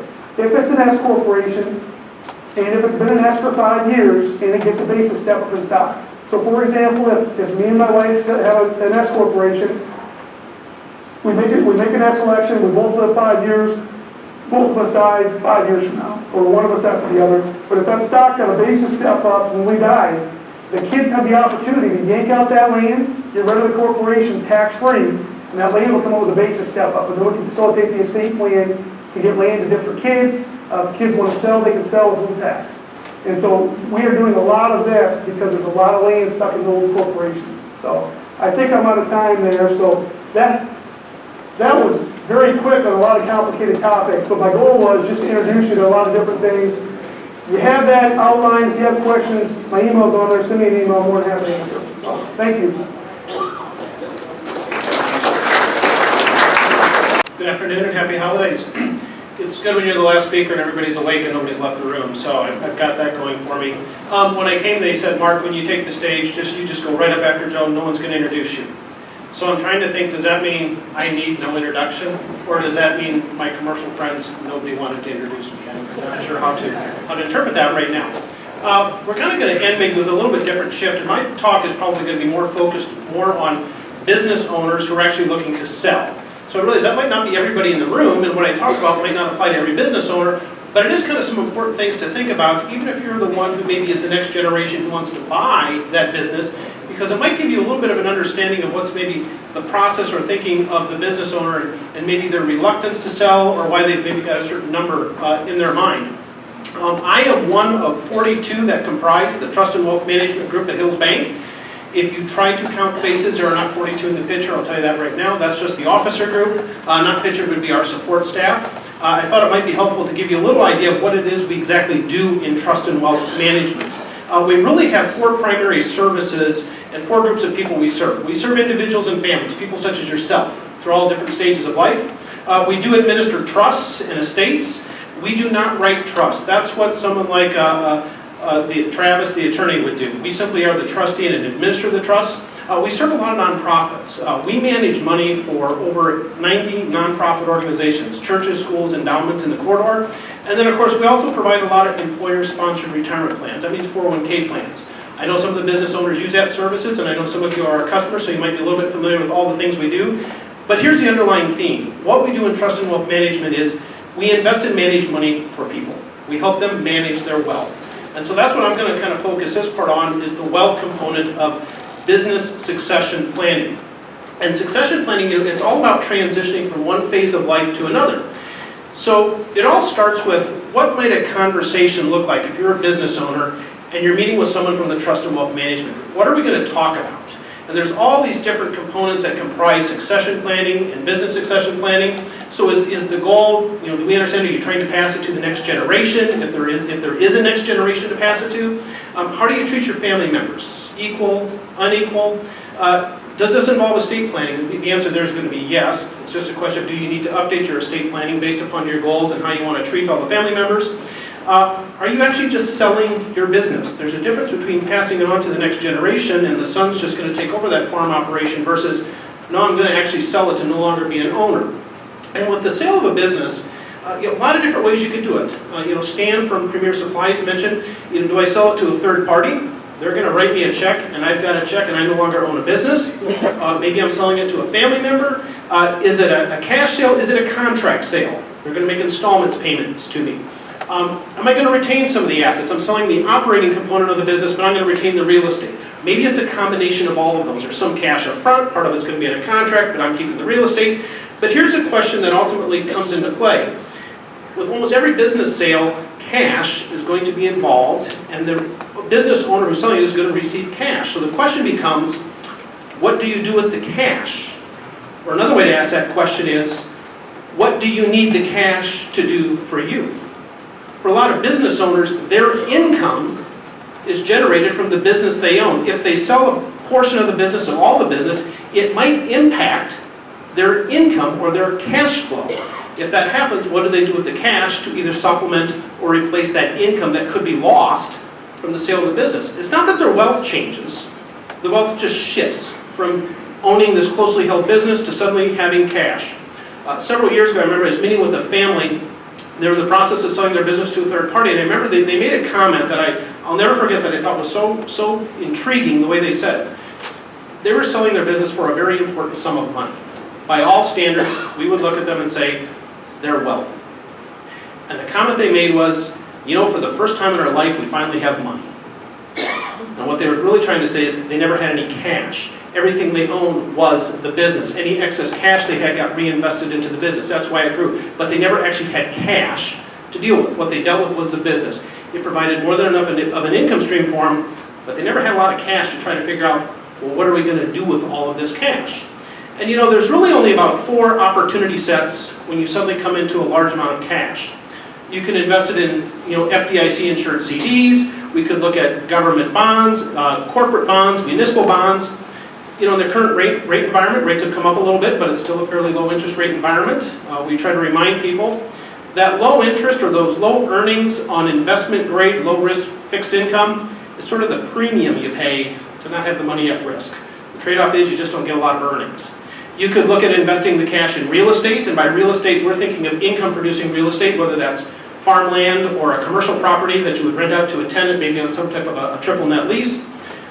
Business owners tend to be entrepreneurs. So maybe there's this thought of, if I sell this business, I might start another business or invest in something else to get some good earnings going. We always kind of remind them, if you do that, that might defeat the purpose of succession planning, because you could be putting yourself right back in the same position you're trying to get yourself out of. It's not that it's not an option, but you might want to think about that a little bit longer. And then the fourth one is, you know, is it some type of diversified portfolio of stocks and bonds? And maybe the answer really is a combination of all 4 of those, depending upon what your other assets and holdings are. Did I retain real estate? Do I just want to own more real estate? What's my risk tolerance? So we also sometimes shift the gears a little bit and start talking to them about inflation. And it's really interesting when you think about business owners, they don't often think about inflation impacting them, because if their business is doing well and they're growing it, it offsets inflation. But suddenly when you sell and you have this large bucket of cash, inflation becomes a bigger concern, because it's sort of that silent creeper that starts eroding the purchasing power of your business, because now you have a solid number. You've sold that business and you're worried about, is that going to be enough to sustain you and allow you to achieve all of your lifestyle goals and your estate planning goals going forward? So when we're having the conversation with business owners, what we really try to flesh out is, well, what's the time horizon we're looking at? Not all business owners who sell are doing so for retirement. We've worked with business owners that are in their 30s and 40s that have sold their business for a very handsome sum of money. Their time horizon might be a little bit different than that 75-year-old who's looking to, you know, divest themselves of their business. Are they concerned about the impact of inflation? Do they have a preference? Are they still trying to grow their net worth and their estate? Or have they kind of shifted to, you know, I've made my fortune in life, I'm really more concerned about just preserving what I've already accumulated. I've become more risk adverse. And is there some type of a distribution or income need they need to start pulling from the sale of their business to maintain the lifestyle that they've become accustomed to? And again, it all circles back to that very simple question of, if you sell your business, what are you going to do with the cash, or what do you need that cash to do for you? Any successful conversation or succession plan really involves process, and that's really what we try to bring to people in the Trust and Wealth Management Group, is having a process to guide the conversation so that we can understand maybe what the goals and objectives are, maybe ask some tough questions or ask questions you hadn't thought of, to ultimately kind of work through this cash problem that somebody might suddenly have. I say cash problem in a good way of, what are we going to do with this next chapter of our life? And kind of using that bucket analogy, it really comes down to, so what buckets are we comfortable allocating that cash to? You know, unfortunately, the term asset allocation gets always associated with investments, with a stock and bond portfolio. For the sake of our conversations, we think a little bit bigger, more globally, when we talk asset allocation with people such as yourself and business owners. Asset allocation includes other investments that you might have. It could include the real estate that you own or other income-producing real estate. If you're selling it on contract, that contract is part of the assets that you own and becomes part of this allocation. If you're getting a contract, plus you're owning real estate, plus you got cash, it's all of these things put together, and it really comes down to, how do you want to deploy the cash? What are the opportunity sets? And what's probably going to work best for you going forward from a risk-return perspective? An asset allocation is really no different than your business plan. It's a strategic process. It's long-term, it's fluid, and it's ongoing. The way you run your business today is probably not the same as maybe how you ran it 10, 15, 20 years ago. It's probably not going to be the way it's going to be run 10 or 15 years from now in the future. So asset allocation is really a long-term process that's constantly being revisited and reevaluated, because what we're really trying to determine with ongoing asset allocation is we need to take into consideration what are the projections we're going to use for what we think the returns might look like. Whether it's interest rate on fixed income, rental rates on real estate. If you have some portion allocated to stocks, what do we think stock market returns might potentially look like? What are the cash flow considerations? Not only distributions that might go out to supplement income, but if you're selling a business on contract, you've got cash flow coming in. As that cash comes in, where do we deploy that? We want to look at what are the investment goals. Is it a target rate of return that mentally some people have in their head? Is it just a matter of offsetting inflation? Is it just saying, I want to grow and it's more of an estate planning goal?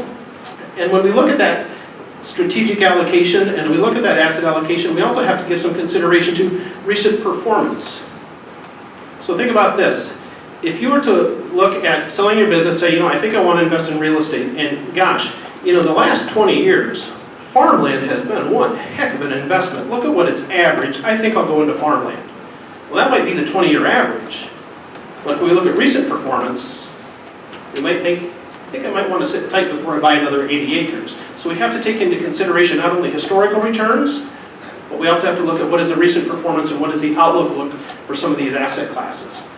And all of this really comes down to you ran your business with a philosophy. It's kind of the same thing. You continue that business philosophy, but it kind of shifts maybe more from a business active management philosophy to maybe more of a long-term investment philosophy with what you're going to do with the cash that comes from the sale of your business. Now this morning I drove down here from Marion where I live. Now the way I drive my car is I don't get here by looking in the rearview mirror the whole way. I checked it a few times, but I look forward through my windshield. And I wasn't sure what street to turn on, so I did have my GPS set up so I didn't miss my turn. And the point with that is if you think of it, you don't run your business by spending the whole time looking at where you've been. You really run your business by understanding where you've been, sort of checking the rearview mirror, but you run your business by looking forward and forecasting and budgeting for expenses and income. You have to have a projection of what you think things are going to do. That runs a successful business. The same thing applies when you sort of shift from being a business owner to suddenly having all of this cash, and you're trying to decide, well, how are we going to invest and allocate it? And what we try to do when we meet with customers, and this actually ties a little bit to what Stan mentioned from Premier Supplies, we try to make sure we speak in very simple language so that we don't misrepresent or misstate or confuse people who maybe are not as comfortable talking about investing and go shifting from being a business owner to suddenly being a non-business owner who has a lot of cash to put to work. So the two things we want to remind everybody is there are two traps to avoid. The first one is historical average, and generally averages in general. Those two things are kind of a trap that people fall into. Historical averages are interesting, they're factual, they're absolutely meaningless. So one of the things we guide people is, if you hear people, or if you're looking at these different opportunity sets between investment grade, fixed income, stocks, real estate, whatever the different asset classes are, it really doesn't matter what their historical average has been. What matters is where are we today? And so for a very simple explanation or example, this pie chart covers 5 broad asset classes. From 1970 to 2018, cash, money market, savings accounts averaged just under 5%. 4.8% was your average annual return for the last 48 years on cash. You can go into any bank today, any financial institution, and good luck finding somebody who's going to pay you 5% on a savings account.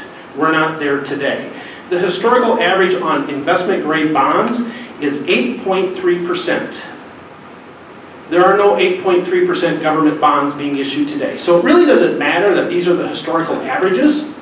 The reason these averages are so high is if we just look at cash and fixed income, remember in the late 70s and early 80s, what interest rates were doing? They were double digit. That's what pulls up the average. It doesn't matter what history has. What matters is where are we today and what impact is that going to have going forward for you. Another thing that we always remind people of is you really need to be conservative with projections. So to keep this kind of simple, I'm just going to use 2 very basic asset classes to kind of put this in perspective of how we try to help guide people in making decisions that might be right for them when they look at these different opportunity sets. So the historical average for stocks is 10 to 12%, bonds is about 5 to 6%, and we're going to tell everybody, well, when you do a projection, you need to be a little careful of those high averages. And we also want to remind everybody is that you're never going to get average. Average seldom happens. When you hear people say, the stock market's averaged, 10% for the last 70 years, that'd be like somebody in Iowa saying, the average annual temperature in Iowa is about 50 degrees. Well, you really don't get that in Iowa. You have humidity in the summer, and you've got an Arctic blast in the winter, and that's how we blend out to 50 degrees. The same thing holds true when you're looking at shifting into some type of an investment portfolio. You're probably never going to get an average annual rate of return.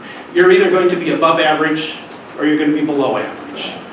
Over time, highs offset lows, and that's how it blends out. But part of the conversation that we have to have as people make this transition is helping to quantify this so that when they have these experiences, if they decide that this is the right way to deploy their cash, they're not surprised or stressed by what those near-term experiences are going to be when they start investing their money. Another thing we always want to talk about is the impact of short-term volatility. We can have all these conversations and people say, yeah, I got it, Mark. Sometimes the market's up, sometimes it's down. Long-term it works out okay. But if we just look at what's happened in recent development in the news, you turn it on and there's been a lot of volatility. Or at least it feels like there's been a lot of volatility. Technically the volatility has been kind of historical. It's actually average. We just went through a period where we didn't have any, so that's why it kind of seems extreme. But we use this little chart to kind of put it in perspective by saying if we go back to 1980, the gray bars that are above the line, that's where the stock market ended for the year. The gray bars below the line, that means there was a negative return. Those little red dots represent a market decline in every one of those years. And even some of those years with really nice big gray bars, at some point the market took something away. That's short-term volatility. So the key again is to try to help people quantify the experiences they're going to have when we work with them, so they're not surprised when they have those experiences, and so that they can make a well-informed decision with those different asset classes, those different buckets or opportunity sets as to how they might want to deploy their cash.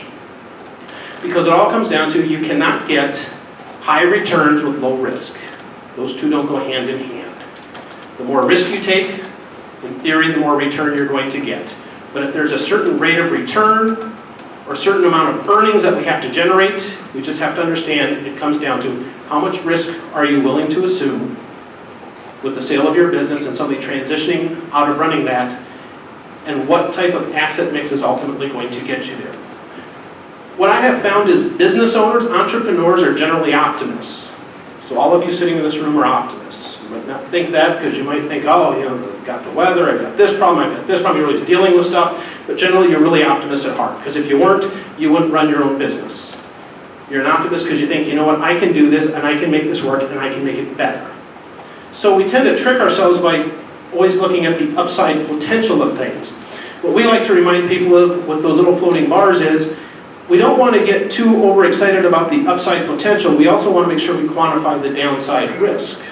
Because when you have those experiences, and you will, it takes away some of the sting or some of the bite.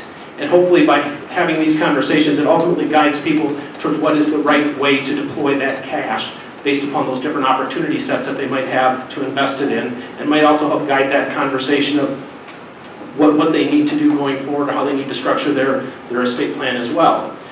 The other thing we found is that for most business owners, you spend most of your career working to build and increase the value of your business. And then if you're fortunate enough to sell it for a nice sum of money, you're sort of done with that growth stage, oftentimes. And now you've just got this amount of wealth. And so you're sort of shifting from growing and increasing your wealth to potentially starting to distribute or draw from that wealth. We sometimes call that a leaky bucket. You've already filled the bucket, now we're starting to drain from that bucket to provide for ourselves. And this is sometimes referred to as a de-accumulation stage, meaning we're really not adding to our wealth, we're just trying to maintain or slightly grow it to stay ahead of inflation and to maintain the lifestyle we want. And the reason we bring this up, can be a very tricky transition for business owners or even retirees, because it's a mind shift. Suddenly not seeing the wealth and the value of your estate go up, but maybe start to plateau, and in some cases, depending upon the time horizon, the rates of return, the market experiences, your own personal goals and objectives, you could slowly see that maybe decline just a little bit in any given year. But all this kind of comes back to the fact that when you're going through these transitions and the stages of life, the Wealth Management Department at Hills Bank is here, and we certainly bring some value and can help guide some conversations as you think through the next chapter of life and what you might want to do or things that you might want to be considering. We've got a lot of different pillars of support to kind of help flush out and vet out this process of transitioning from being a business owner to no longer being a business owner. With that, trying to keep you a little bit ahead of schedule. We're ending a few minutes early. We'd open it up to any questions before we have our closing remarks.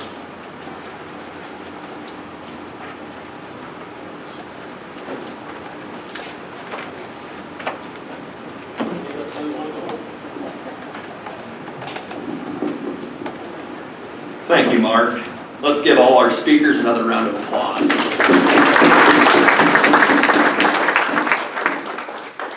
Very quickly, I want to direct your attention to the surveys on tables.